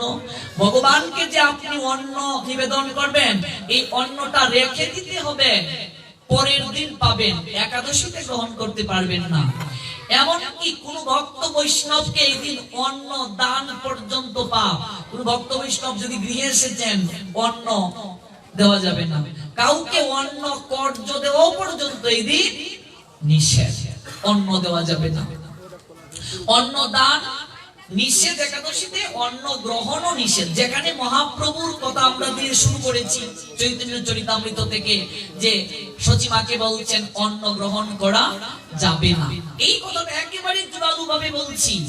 আমি বারবার বলে যাব, কারণ এই জন্যই বলে যাব, কারণ সমাজের বুকে সত্য কথা বলার লোকের সংখ্যা খুবই কম, খুবই কম। মানুষ সত্য কথা শুনতে চায় না, সত্য কথা বলতে চায় না, সত্য কথা মানতে চায় না। কারণ অধিকাংশ আমরা সনাতনীরা আমরা শাস্ত্র পড়ি না। শাস্ত্র যদি আমরা পড়তাম, কবি আমাদের সমস্যাগুলো দূর হয়ে যেত। তাই জোরালো ভাবে বলে যাচ্ছি, কেউ গ্রহণ করলে মঙ্গল, আর না গ্রহণ করলে তো কিছু করার নেই। যেমন গ্যালিলিও, নাম শুনেছেন আপনারা, একজন বিজ্ঞানী। তাকে বন্দী করা হয়েছিল এক সময়। তিনি বলেছিলেন পৃথিবী ঘুরছে না। এক সময় এরকম ধারণা ছিল যে পৃথিবী ঘুরে না, সূর্য ঘুরে। সায়েন্স স্টুডেন্ট যারা আছো, পৃথিবী ঘুরছে। আচ্ছা, এক সময় এরকম ধারণা কিছু ধর্ম তত্ত্ববিদদের মাঝে ছিল যে পৃথিবী ঘুরে না, সূর্য ঘুরছে। কিন্তু গ্যালিলিও তিনি বলছেন না, তোমরা ভুল বলছো। সূর্য স্থির থাকে, পৃথিবী ঘুরছে। আর পৃথিবী ঘোরার কারণে একদিকে ছায়া পড়ছে, আরেকদিকে আলো হচ্ছে। এই কথাটা যখন গ্যালিলিও বললেন, তদানীন্তন সময়ে অনেক ধর্মতত্ত্ববিদরা বা অনেকে তদানীন্তন সময়ে গ্যালিলিওকে দণ্ড দিয়েছিলেন। কি দণ্ড জানেন? তাকে জেলে নেওয়া হয়েছিল। তার চোখ অন্ধ হয়ে গিয়েছিল এই জেলে থাকতে থাকতে। কিন্তু কারারুদ্ধ হয়েও গ্যালিলিও বলেছিলেন, আমি আমার সিদ্ধান্তে ঠিক, পৃথিবী ঘুরছে। এই গ্যালিলিও যখন মারা গেলেন, তার লিখিত যে বই তিনি রেখে গেলেন, বিজ্ঞান, সায়েন্স। পরবর্তীতে বিজ্ঞানীরা দেখলেন গ্যালিলিও যে থিওরি দিয়ে গিয়েছিলেন পৃথিবী ঘুরছে, সেটাই ঠিক, সেটাই ঠিক। এই জন্য আমি বারবার জোরালো ভাবে বলে যাব, সত্য অনেক কঠিন। শাস্ত্র এবং সত্য এই দুটোকে যদি আমরা প্রকৃতভাবে মানতে চাই, আমাদের অনেকের স্বার্থে আঘাত হতে পারে। এরপরও প্রকৃত প্রচারক, প্রকৃত ধর্ম তত্ত্ববেত্তা যিনি, তার অবশ্যই উচিত শাস্ত্রের সঠিক কথা বলে যাওয়া। একাদশীতে শ্রাদ্ধ এবং বিবাহ দুটোই নিষেধ, দুটোই নিষেধ। কারণ একাদশীতে অন্ন দান যেমন পাপ, অন্ন গ্রহণও পাপ। তাহলে অনেকের মনে প্রশ্ন জাগতে পারে, তাহলে পঞ্জিকাতে তো একাদশী তিথিতে বিবাহের ডেট দেয়া থাকে। প্রশ্ন আসতে পারে অনেকের মাঝে, এটা কেন? এখানে দুটো মত আছে। একটা স্মার্ত মত। স্মার্ত মতে যারা পালন করেন তাদের ক্ষেত্রে এই বিষয়গুলো পঞ্জিকাতে দেয়া থাকে। কিন্তু আপনি যদি মহাপ্রভুকে মানেন, অর্থাৎ মহাপ্রভুকে যদি আপনি মানেন, মহাপ্রভুর আইনকে যদি পালন করেন, তাহলে আপনাকে এই কার্য করা যাবে না। এবার সিদ্ধান্ত আপনার, আপনি কোনটা গ্রহণ করবেন, আপনি কোনটা গ্রহণ করবেন। শাস্ত্র আমাদেরকে কখনো জোরালো ভাবে কোনো কিছু চাপিয়ে দেয় নাই, কোনো কিছু চাপিয়ে দেয় নাই। আপনি কোনটা গ্রহণ করবেন। যেমন হরিভক্তি বিলাস গ্রন্থ, যেটা নির্যাস বিভিন্ন পুরাণে, সেখানে স্পষ্ট লেখা আছে যে শ্রদ্ধা যুগ অন্ততই যুগে শ্রাদ্ধ এসেছে। শ্রাদ্ধ হচ্ছে 12 প্রকার। তাহলে আপনি শ্রাদ্ধে তো পিণ্ড দেবেন মৃত ব্যক্তির উদ্দেশ্যে। পিণ্ড মানে প্রসাদ, পিণ্ড মানে প্রসাদ। তাহলে পিণ্ড আপনি অবশ্যই অন্ন দেবেন, কিংবা আপনি চালের গুঁড়ি দিয়ে দেবেন। অন্ন যদি দান নিষেধ হয়ে থাকে শাস্ত্রে, তাহলে আপনি মৃত ব্যক্তিকে কি করে অন্ন দিচ্ছেন? সেটা তো প্রথম বিষ্ণুকে নিবেদন করে তারপর মৃত ব্যক্তিকে দেবেন। তাহলে যেখানে শাস্ত্র বলছে বিষ্ণুর প্রসাদ গ্রহণ পর্যন্ত নিষেধ, কেবল পরিধান ছাড়া, তাহলে আপনি কি করে সেটা দিচ্ছেন? কি করে দিচ্ছেন সেটা? এবার কেউ যদি স্বার্থের জন্য, নিজের ব্যবসায় বৃদ্ধির জন্য করিয়ে নেয়, সেটা আমি কিছু উত্তর দিতে পারবো না। কিন্তু আমি আবারও বলছি, সত্য সত্যই হয়। হয়তো আমি চলে যেতে পারি একদিন পৃথিবী থেকে। যুগের পরিবর্তনে মানুষ যখন আরো শাস্ত্র পড়বে, তখন হয়তো কেউ ভাববেন না রাহুল কৃষ্ণ দাস যা বলে গিয়েছিল সেটাই ঠিক। আর আমি সর্বদা প্রমাণ নিয়ে কথা বলি, শাস্ত্র নিয়ে কথা বলি। আমি অনেক জায়গায় শাস্ত্র নিয়ে চ্যালেঞ্জও করি, কিন্তু দুর্ভাগ্য আজ পর্যন্ত কেউ আমার চ্যালেঞ্জের মোকাবেলা করে না। এটা আমারও একটা দুর্ভাগ্য। আমিও চাই যে কেউ বসুক আমার সঙ্গে, শাস্ত্র নিয়ে দেখি শাস্ত্রে কি বলছে, এই সমস্যাগুলো আমাদের সমাজ থেকে দূর হোক। কিন্তু দুর্ভাগ্য, আমরা গড বান্দা নিয়ম নিয়ে চলছি অনাদিকাল থেকে। মহাপ্রভু কবে যে এই সমস্যা থেকে আমাদের দূর করবেন, মহাপ্রভু ব্যতীত আর কেউ জানেন না।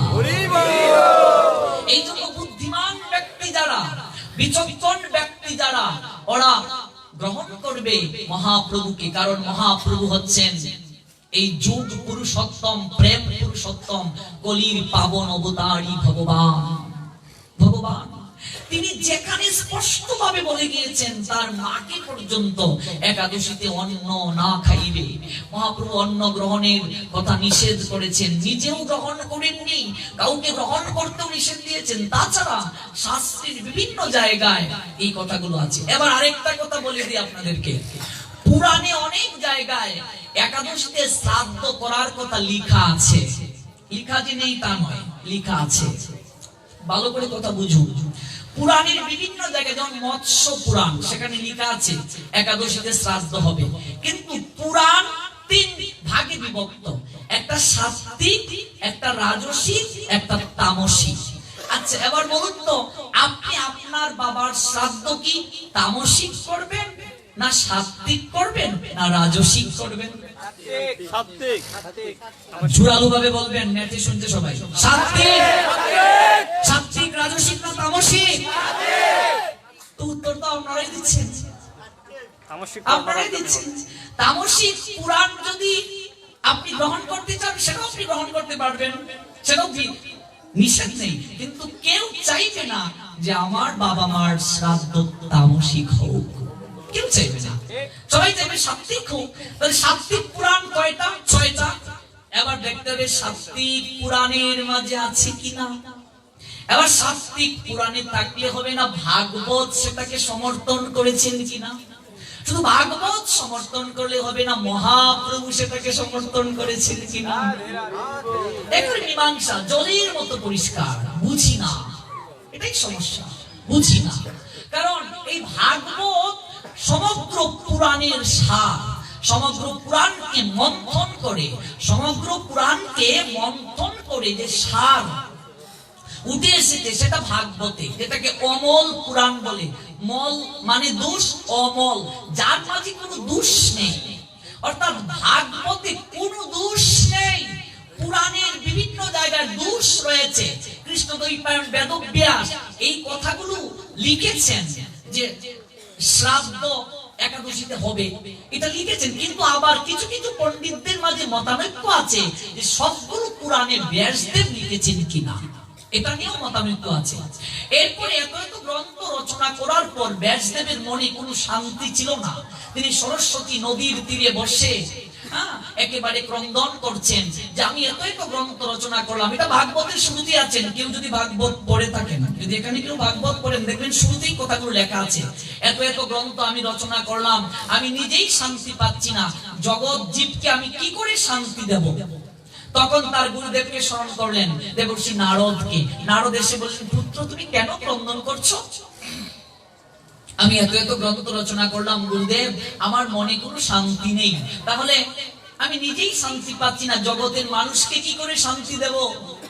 আমি যে নির্জলা একাদশী ব্রতের কথা আপনাদেরকে বললাম, আচ্ছা বলুন তো, আমি নিজে যদি পালন না করি তাহলে কি আমি বললে হবে? আপনি গিয়ে দেখলেন যে আমি খেয়ে নিয়েছি, বলছে পারতো তুমি নিজে খেয়ে এসে আমাদের কাছে জাগতিক সম্মান পাওয়ার জন্য বলো নির্জলা করো। আমাকে তো প্রথম পালন করতে হবে, পালন না করে কি আমি আপনাকে এসে বলবো? আপনি তো আমায় মানবেন না, আমাকে সম্মান করবেন না। আমি আচ্ছা বলুন তো, আমি ভাগবত পাঠে বসলাম, আমি এই যে একটু আগে আচমন করলাম, এই মালা দিলাম ভাগবতকে, আমি এক হাতে সিগারেটকে ঘন্টা বাড়ি দিয়ে যদি বলি ইদম পুষ্পম রাধা গোবিন্দ নিবেদয়ামি নমঃ, আমাকে কেউ মানবে না? বলবে শালা তুই তো দেখা যাচ্ছে সুখ ঠাম দেশ রে, বিড়িকুর, তুই এসে আবার ঘন্টা বাজাচ্ছিস, আমাকে মানবে? মানবে না। আমাকে গণধুলাই দেওয়া যেতে পারে, এই জন্য আগে তো আমাকে মানতে হবে। আপনি আচরণে প্রভু জীবের শেখায়, আপনি না আচরণে জীবকে শেখানো না যায়। যে পথ দেখাবে সে এগিয়ে থাকবে। এই জন্য যিনি বলবেন, অর্থাৎ আমাকে আগে অনেক মানতে হবে, অনেক আচরণ করতে হবে। একজন সাধু যিনি, তাকে অনেক আচরণ করতে হবে, তার চরিত্র দিক থেকে ভালো হতে হবে, তার ব্যবহারিক দিক থেকে ভালো হতে হবে, তার ভজন পদ্ধতি থাকতে হবে, তার কথার মাঝে কেউ কষ্ট পায় এমন ভাব থাকতে পারবে না। যদি এইগুলো রুক্ষ থাকে, ক্ষুধান্বিত মনোভাব থাকে, কেউ তাকে ভালোবাসবে না। তবে মনে রাখতে হবে, ক্রোধেরও প্রয়োজন আছে। নরোত্তম দাস ঠাকুর বলেন, ক্রোধ ভক্ত দেশি জনে, যারা ভক্ত বৈষ্ণবদেরকে অপমান করবে, আপনার গুরুদেবকে যদি কেউ অপমান করে, এবার আপনি যদি প্রতিবাদ না করেন, তাহলে আপনি কিসের শিষ্য? হনুমান যদি ক্রোধ না দেখাতেন, লঙ্কা পুরাতে পারতেন? পুরাতে পারতেন? আচ্ছা, মহাপ্রভু তো বলেন অস্ত্র ধারণ করবেন না, কিন্তু জগাই মাদাই যখন নিত্যানন্দের মাথা ফাটিয়ে দিল, মহাপ্রভু নিজেও ক্রোধ প্রকাশ করেছেন সুদর্শন চক্র এনে। কারণ এই জায়গায় ক্রোধ দেখাতে হবে, কারণ মহাপ্রভু যেমন মৃদঙ্গ বাজাতে শিখিয়েছেন, মৃদঙ্গ যারা ভেঙ্গে দেয় তাদেরকে ডান্ডার বাড়ি দিতেও শিখিয়েছেন। লক্ষ লক্ষ ভক্তদেরকে নিয়ে নবদ্বীপ থেকে মশাল মিছিল করে গিয়েছিলেন মহাপ্রভু। এটা তো চৈতন্য চরিতামৃতে স্পষ্ট আছে, আপনারা দেখেছেন সেই শিক্ষাগুলো যারা পড়েছেন চৈতন্য চরিতামৃতে। ক্রোধেরও প্রয়োজন আছে, কিন্তু ক্রোধ কখন? ভক্ত দেশি জনে। অসুরের জায়গায়, যে অসুর প্রকৃতির, তার কাছে গিয়ে যদি আপনি বিনয় দেখান। আচ্ছা বলুন তো, রাবণকে গিয়ে যদি ভগবান রামচন্দ্র বলতেন, প্লিজ রাবণ তুমি সীতাকে ছেড়ে দাও, আচ্ছা হতো? প্লিজ রাবণ তুমি সীতাকে ছেড়ে দাও। অসুরের ক্ষেত্রে যদি আপনি বিনয় দেখান, সে ভাববে এটা আপনার দুর্বলতা। অসুরের ক্ষেত্রে আপনাকে আরো অধিক ক্রোধ দেখাতে হবে, যেন ভয় পায়। আর সাধু বৈষ্ণবের কাছে আসলে আপনাকে বিনয় দেখাতে হবে। ত্রিনাদপি শুনিছেন তরুরিব সহিষ্ণু না, ও মানি না মানো দেন কীর্তনীয় সদা হরি। তৃণের মতো নিচু, তরুর মতো সহিষ্ণু, মান আছে কিন্তু মান দাবি করা যাবে না, এরকম ভাব থাকতে হবে ভক্তের কাছে, বৈষ্ণবের কাছে। ত্রিনাদপি শুনিছেন তরুরিব সহিষ্ণু না, ও মানি না মানো দেন কীর্তনীয় সদা হরি। তৃণের মতো নিচু, তরুর মতো সহিষ্ণু, নিজের মান আছে, মান দাবি করা যাবে না, সবাইকে সম্মান দিতে হবে। এটা ভক্তের কাছে। অসুরের কাছে এই মনোভাব দেখালে হবে না। এজন্য একটা প্রবাদ আছে, অতি নিচু হইও না, ছাগলে কাবে পাতা, অতিবার বেরো না, ঝড়ে ভাঙবে মাথা। অতিরিক্ত বাড়াও যাবে না, আবার অতিরিক্ত নিচু হওয়া যাবে না। দেখবেন একেবারে সোজা যে গাছটা দাঁড়িয়ে থাকে, বাতাসে কিন্তু, ঝড়ে কিন্তু সেই গাছটাই ভেঙে পড়ে। আর যে একটু বাঁকা আছে, এটাকে কিন্তু সহজে ভাঙা যায় না। এই জন্য কৃষ্ণ ভক্ত যারা, ওরা বাঁকে বিহারীর আরাধনা করে। কৃষ্ণের নাম বাঁকে বিহারী, ও সব কিছু বাঁকা, ও দাঁড়ায় বাঁকা, বাঁশি ধরে বাঁকা। এই জন্য কৃষ্ণ ভক্তরাও বাঁকা, সহজে ছাড়ে না। যাকে একবার ধরবে কচ্ছপের কামড়ের মতো, ছাড়বে না বাবা, ছাড়বে না বাবা, এত সহজে ছাড়বে না। গতকাল একজন আমাকে বলছে যে আপনি তো মানুষের ব্রেনকে ওয়াশ করে ফেলেন। বলছে আমি মানুষের ব্রেনকে ওয়াশ করে ফেলি? যে হ্যাঁ, তা না বলে আপনার পিছনে এত এত মানুষ কেন যায়? বলছি আপনার যেমন জ্ঞান তেমন কথা। আমার পিছনে যায় না, যায় ভগবানের কথা শুনতে। ভগবানের কথার মাঝে এমন শক্তি, ওই কথা মানুষকে আকর্ষণ করে নিয়ে যায়। আমার মতো এরকম চেহারাও সুন্দর নাই, কোনো কিছুই নাই, আমার কাছে মানুষ আসবে কেন? মানুষ যায় ভগবানের কথা শোনার জন্য। ভগবানের কথার মাঝে এমন শক্তি রয়েছে। এই জন্য কৃষ্ণ ভক্ত ওরা যাকে একবার ধরবে বাবা, মনে রাখবে একটা কচ্ছপের কামড়ের মতো, সহজে ছাড়বে না, সহজে ছাড়বে না। তাই মনে রাখবে, আমাদের কৃষ্ণ রণক্ষেত্র থেকেও মাঝে মাঝে পালিয়েছেন। কেন জানেন? সুযোগের জন্য। কৃষ্ণ একবার অর্জুনকে বলছেন, অর্জুন এবার রথটাকে নিয়ে পিছাও। বলছে না, রথটাকে নিয়ে এখন পিছানো যাবে না। বলছে না, পিছাও। পিছাও কেন? বলছে তীর যে তুমি কর্ণকে আবদ্ধ করবে, এখন কর্ণের মাঝে যে শক্তি রয়েছে, এই শক্তি তুমি যদি তীর দিয়ে তাকে আঘাত করো, ওই আঘাতে তুমি কিছু করতে পারবে না। ওর এমন এক সময় আসবে, দেখবে ওই সময়ে তার সমস্ত জ্ঞান নষ্ট হয়ে যাবে, বিস্মরণ হয়ে যাবে। তখন সে শত চেষ্টা করেও ওই জ্ঞান কখনো আর মনে করতে পারবে না। এই জন্য কৃষ্ণ ভক্তরা একেবারে চলে যাওয়ার পূর্ব পর্যন্ত কৃষ্ণের আদর্শ হৃদয়ে লালন করে ওরা চেষ্টায় রত থাকে।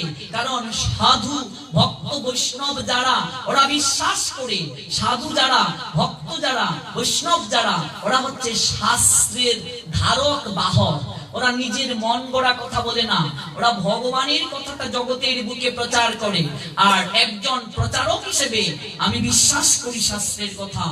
একজন সনাতন হিন্দু হিসেবে আপনারও বিশ্বাস করা উচিত। কেউ যদি না করে সেটা তার আলাদা বিষয়, তিনি নাস্তিক হতেই পারেন, এটা আলাদা বিষয়। কিন্তু আপনি অবশ্যই বিশ্বাস করেন, না করে তো আসতেন না। একজন ধর্ম প্রচারক যিনি, সাধু যিনি, তিনি বিশ্বাস করেন আপনি আমি যে পথেই চলি না কেন, একদিন না একদিন অবশ্যই তাদের কাছে আমাদের যেতে হবে, যেতে হবে, যেতে হবে। কারণ এই পথটা গ্রহণের জন্যই মনুষ্য জীবন আমাদের লাভ করা। এই জন্য মনে রাখবেন, সাধুর ক্ষমতা, একজন প্রকৃত সাধুর ক্ষমতা এটা সাধারণ ক্ষমতা নয়। ভগবান তাদেরকে এক্সট্রা পাওয়ার দিয়ে দেন, ভজনের পাওয়ার। আর ওই শক্তির দ্বারাই তারা সমাজকে পরিবর্তন করে, ওই শক্তির দ্বারাই তারা ব্যক্তিক হৃদয়কে পরিবর্তন করে। এটা ভগবানের শক্তি দ্বারা, ভগবানের কথার শক্তি দ্বারা। যদি কোনো সাধু, যদি কোনো ভক্ত, যদি কোনো বৈষ্ণব মনে করেন আমি করছি, আমাকে, আমার পাটে এত ভক্ত আসে, আমার কথা শোনার জন্য এত ভক্ত আসে, তাহলে সঙ্গে সঙ্গে তিনি পতন হয়ে যাবে। অহংকার যদি এসে যায়, পতন হয়ে যাবে। ভগবান এই জায়গায় তুলতে যেমন দেরি করেন না, নামাতেও দেরি করেন না। আমরা কতজনকে দেখেছি এই সমাজ ব্যবস্থায়, বলুন জমিদার প্রথা যখন ছিল, আজকাল আমরা যখন বিভিন্ন জমিদার বাড়িতে যাই, তাদের কি কোনো চিহ্ন আছে বাবা? বলুন, চিহ্ন আছে? নাই। কেন নেই? কারণ জুলুম, শাসন, শোষণ দীর্ঘদিন টিকে থাকতে পারে না।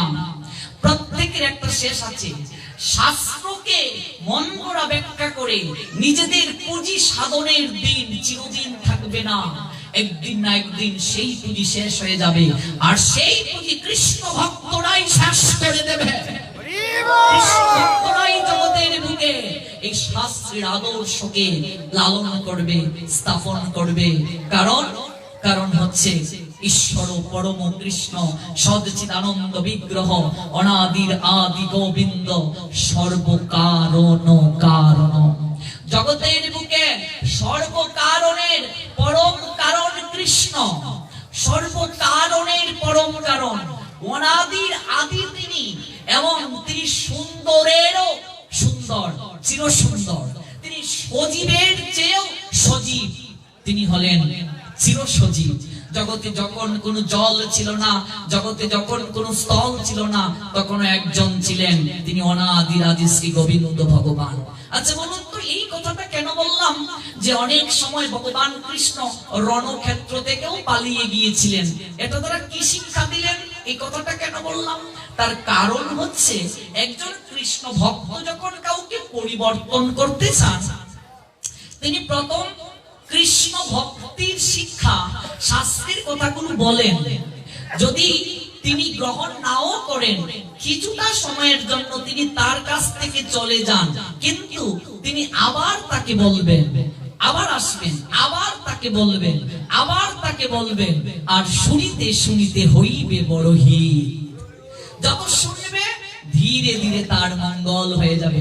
এই জন্য ভগবান অর্জুনকে বলেন, শুনো, একদিনে সব হবে না, তুমি চাইছো এখনই শেষ করে দিতে, না, সময়ের জন্য অপেক্ষা করো। এই পৃথিবীতে তুমি নিজেকে যত শক্তিশালী মনে করো, এটা তোমার ভুল। সবচেয়ে বড় শক্তিশালী হলো সময়। সময়ের চেয়ে শক্তিশালী কেউ নাই বাবা। যে লোকটা 1 মণ চালের বস্তা একাই তুলতে পারতো, কিন্তু এক সময় সেই লোকটা 1 কেজি চাল তোলার শক্তি আর রাখবে না। সময় বড় শক্তিশালী। যে সিংহটার গর্জন শুনলে বনের সমস্ত পশুরা দৌড়ে পালিয়ে যেত, হরিণ পালিয়ে যেত, সেই সিংহটারও এমন একদিন সময় আসবে, দেখবেন তার পাশ দিয়ে হরিণ যাবে, কিন্তু সে আহার করতে পারবে না, শিকার করতে পারবে না। এই জন্য সময় সুযোগ দুটোর জন্য অপেক্ষা করতে হয়। এই সময় আর সুযোগ একদিন না একদিন সবাইকে ভক্ত করবে, সবাইকে মহাপ্রভুর আদর্শে আনবে। কারণ কি? কারণ এখানে বলে দিয়েছেন বৈষ্ণব বন্দনাতে আমাদের দেবকী নন্দনাচার্য, হইয়াছেন হইবেন যত প্রভুর দাস। যারা হয়েছেন তাদেরকেও তুমি ভালোবাসো, যারা হন নাই তাদেরকেও তুমি ভালোবাসো, তাদেরকেও তুমি প্রণাম দেও। দেখবে একদিন না একদিন, একদিন না একদিন কোন এক জন্মে ওই সকল অসুরেরাও মহাপ্রভুর আদর্শ লালন করবে, লালন করবে। হইয়াছেন হইবেন যত প্রভুর দাস, তাদের চরণে পড়ে। কিভাবে? দন্তে তৃণ ঘাস। এই যে দন্তে ঘাস, একটা পশু যখন ঘাস খায়, দন্ত দ্বারা যখন ঘাসটা চিবায় তখন যেভাবে একেবারে মাথা নিচু করে থাকে, এইভাবে দন্তে তৃণ ঘাস, এইভাবে বিনীত হয়ে প্রার্থনা করো, দেখবে হৃদয় পরিবর্তন হয়ে যাবে। দন্তে তৃণ ঘাস। নিতাই চাঁদ কিভাবে দেখুন প্রেম বিতরণ করলেন, হাতে ধরে বললেন, যদি না হয় মহাপ্রভু বলছেন জড়িয়ে ধরবে। জড়িয়ে ধরলাম, তাতেও যদি না হয় চরণে ধরে বলবে, চরণে ধরে, চরণে জড়িয়ে ধরে কহিবে প্রকাশী, চরণে জড়িয়ে ধরে বলবে। এইভাবে প্রচারের কথা বলছেন। প্রত্যেকটা যুগে বিপরীত শক্তি থাকবে বাবা, প্রতিটা যুগেই থাকবে। অন্ধকারের সঙ্গে আলো, সুখের সঙ্গে দুঃখ, হাসির সঙ্গে কান্না, সুরের সঙ্গে অসুর থাকবে প্রত্যেকটা যুগে যুগে। ভগবান কৃষ্ণ যখন আসলেন তখনও ছিল, প্রত্যেকটা যুগে যুগে। আপনি রাম অবতারে বলুন, আপনি বিষ্ণুর ক্ষেত্রে বলুন, আপনি ভগবান কৃষ্ণের ক্ষেত্রে বলুন, আপনি মহাপ্রভুর ক্ষেত্রে বলুন, প্রত্যেকটা ক্ষেত্রে প্রত্যেকটা যুগে বিপক্ষ শক্তি ছিল, থাকবে। আমরা দেখতে পাই এই যে মহাপ্রভু কৃষ্ণ নাম যখন প্রচার করছেন, মনে রাখবেন কৃষ্ণ নাম প্রচার করতে গিয়ে বাধা আসবে, আসবে বাধা। প্রকৃত ভক্ত বাধাকে কখনো ভয় পায় না, পায় না, পাবেই না। এটা মহাপ্রভু শিক্ষা দিয়েছে। কারণ কি? ধর্ম পালন করতে গিয়ে যদি কেউ মৃত্যুবরণ করে, আমি বিশ্বাস করি আপনি যদি নাও করেন, ধর্ম প্রচার করতে গিয়ে, পালন করতে গিয়ে কেউ যদি মৃত্যুবরণ করে, সে ভগবানের চরণ প্রাপ্ত হবে। অবশ্য রক্ষিবে কৃষ্ণ, বিশ্বাস পালন, ধর্ম পালন করতে গিয়ে। এই একাদশী ব্রত কেউ পালন করেছেন, এবার কেউ যদি দেহ রাখে, অবশ্যই তিনি ভগবানের চরণ প্রাপ্ত হবেন। হরিকথার আসরে যদি কেউ দেহ রাখে, অবশ্যই তিনি ভগবানের চরণ প্রাপ্ত হবেন। বিশেষ কিছু তিথি আছে, যেমন উত্তরায়ণ সংক্রান্তি, পৌষ সংক্রান্তি যাকে বলি, এই সংক্রান্তির দিনে যদি কেউ দেহ রাখে, ভগবানের চরণ প্রাপ্ত হবে। বিশেষ কিছু তিথি আছে, তাহলে তো ভয় পাওয়ার কিছু নেই। আর তাছাড়া মৃত্যু তো হবেই, আজ না হয় 10 বছর পর, কিংবা 20 বছর পর, কিংবা 30 বছর পর। এমন কেউ আছে যে মৃত্যু হবে না? মৃত্যু তো হবেই। তাহলে এসেছিস যখন, দাগ রেখে যা, কিছু করে যাও, কিছু এমন মহৎ কর্ম করে যাও যেন তুমি চলে যাওয়ার পরও সবাই তোমাকে হৃদয় মন্দিরে পুজো করে, হৃদয় মন্দিরে ভালোবাসে, হৃদয়ে মন্দিরে সতত তোমাকে ভালোবাসবে, এমন কিছু জগতে করে যাও। আপনার লয়ে বিব্রত রহিতে আসে নাই কেহ অবনি পড়ে, সকলের তরে সকলে আমরা, প্রত্যেক মোরা পরের তরে। কেবল নিজের জন্য জগতে বাঁচা, এর জন্য আমরা জীবন পাইনি। পরের জন্য যে বাঁচতে পারে জগতে, সেই সার্থক, তার জীবন সার্থক। এমন কিছু করে যাও, যেদিন তুমি এসেছিলে ভবে, কেঁদেছিলে তুমি, হেসেছিল সবে। এমন জীবন তুমি করিও ঘটন, মরিলে হাসিবে তুমি, কাঁদিবে ভুবন। এই জগতে যখন তুমি এসেছিলে, তুমি কেঁদেছিলে, আর সবাই তোমাকে দেখে হাসলো, বা কি ফুটফুটে সন্তান। সবাই সেদিন হাসলো। আর তুমি এমন জীবন যদি করতে পারো, তুমি চলে যাবে, লক্ষ কোটি লোক তোমার চলে যাওয়ার কারণে চোখ দিয়ে অশ্রু ফেলবে, তোমার আদর্শকে হৃদয়ে লালন করে চলবে, আর এই সবার মাঝে তুমি অনন্তকাল বেঁচে থাকবে। কারণ মানুষ বাঁচে তার কর্মের মাঝে, বয়সের মাঝে নয়। কীর্তিমানের কখনো মৃত্যু হয় না। মরণশীল মানুষ আমরা, মৃত্যু হবে, কিন্তু এমন কিছু করে যাও জগতের বুকে যেন মানুষ তোমাকে ধরে রাখতে পারে, মানুষের হৃদয় মন্দিরে যেন তুমি থাকতে পারো।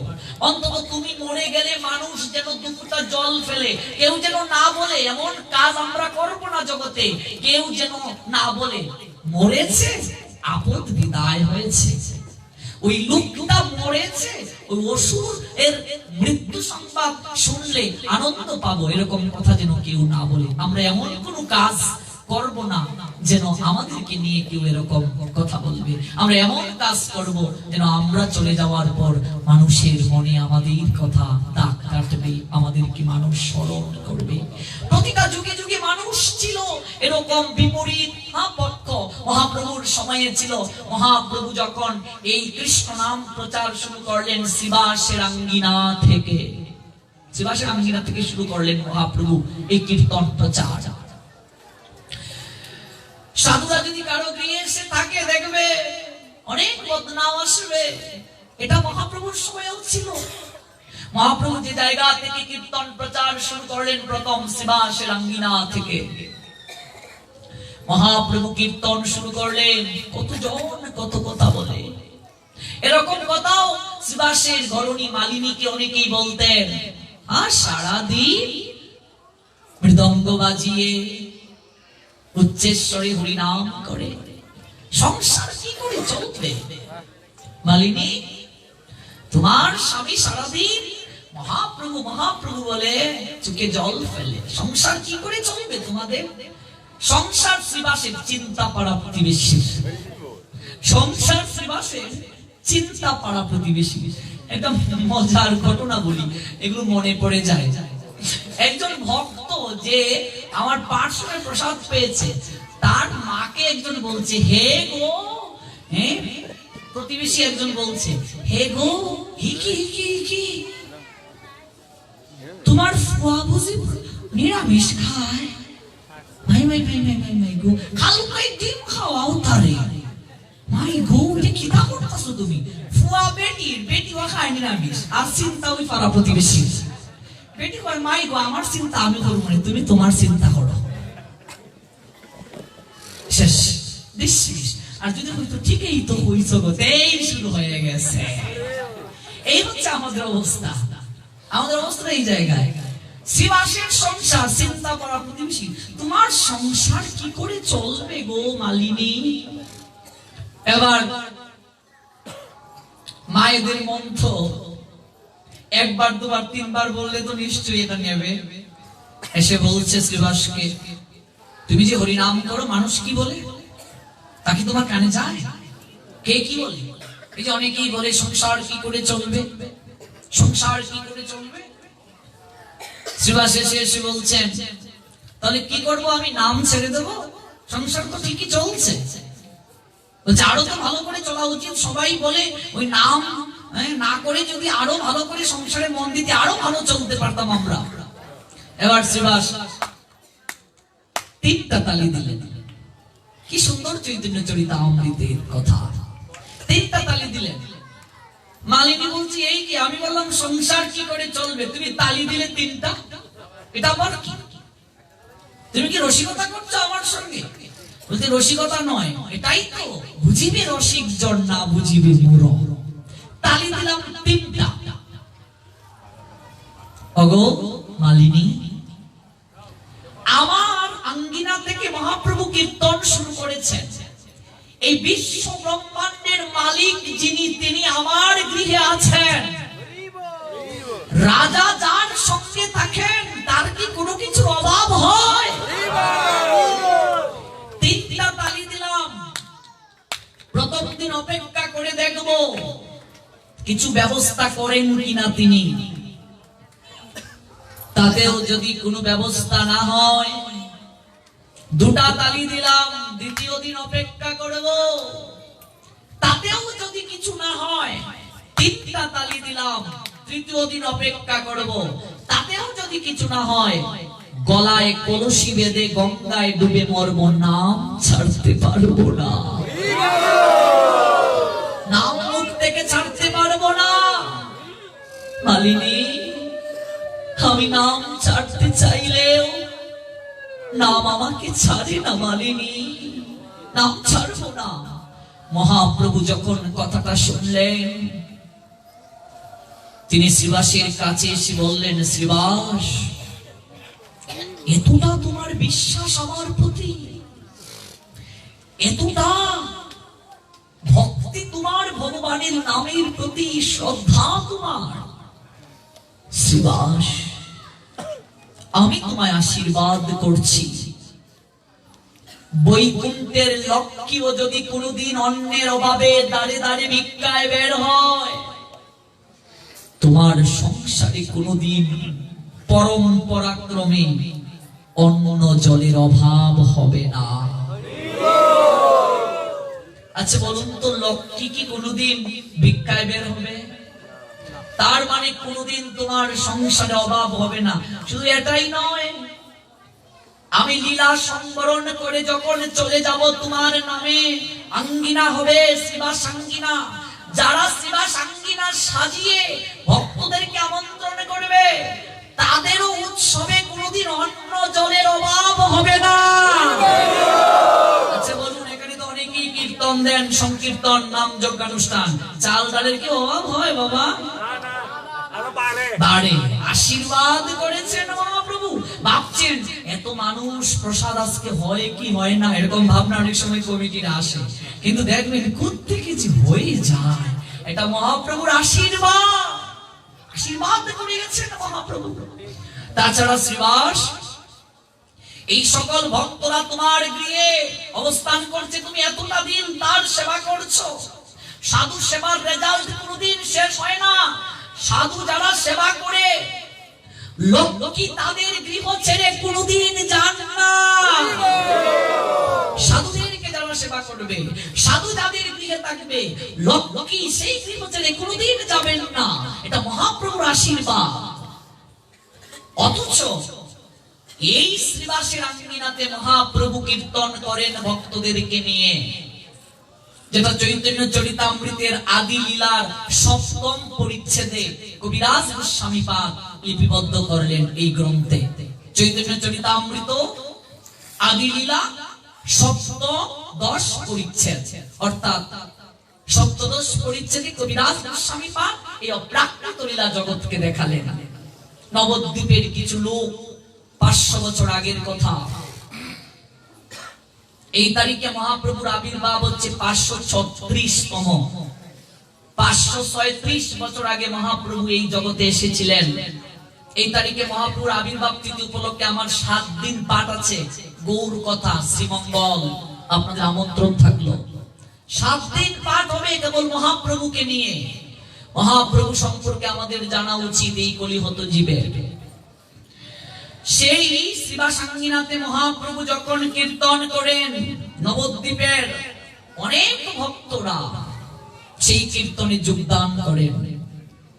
অন্তরঙ্গ ভক্তদের সঙ্গে দরজা লাগিয়ে মহাপ্রভু রস আস্বাদন করেন, রসতত্ত্ব কথা বলেন।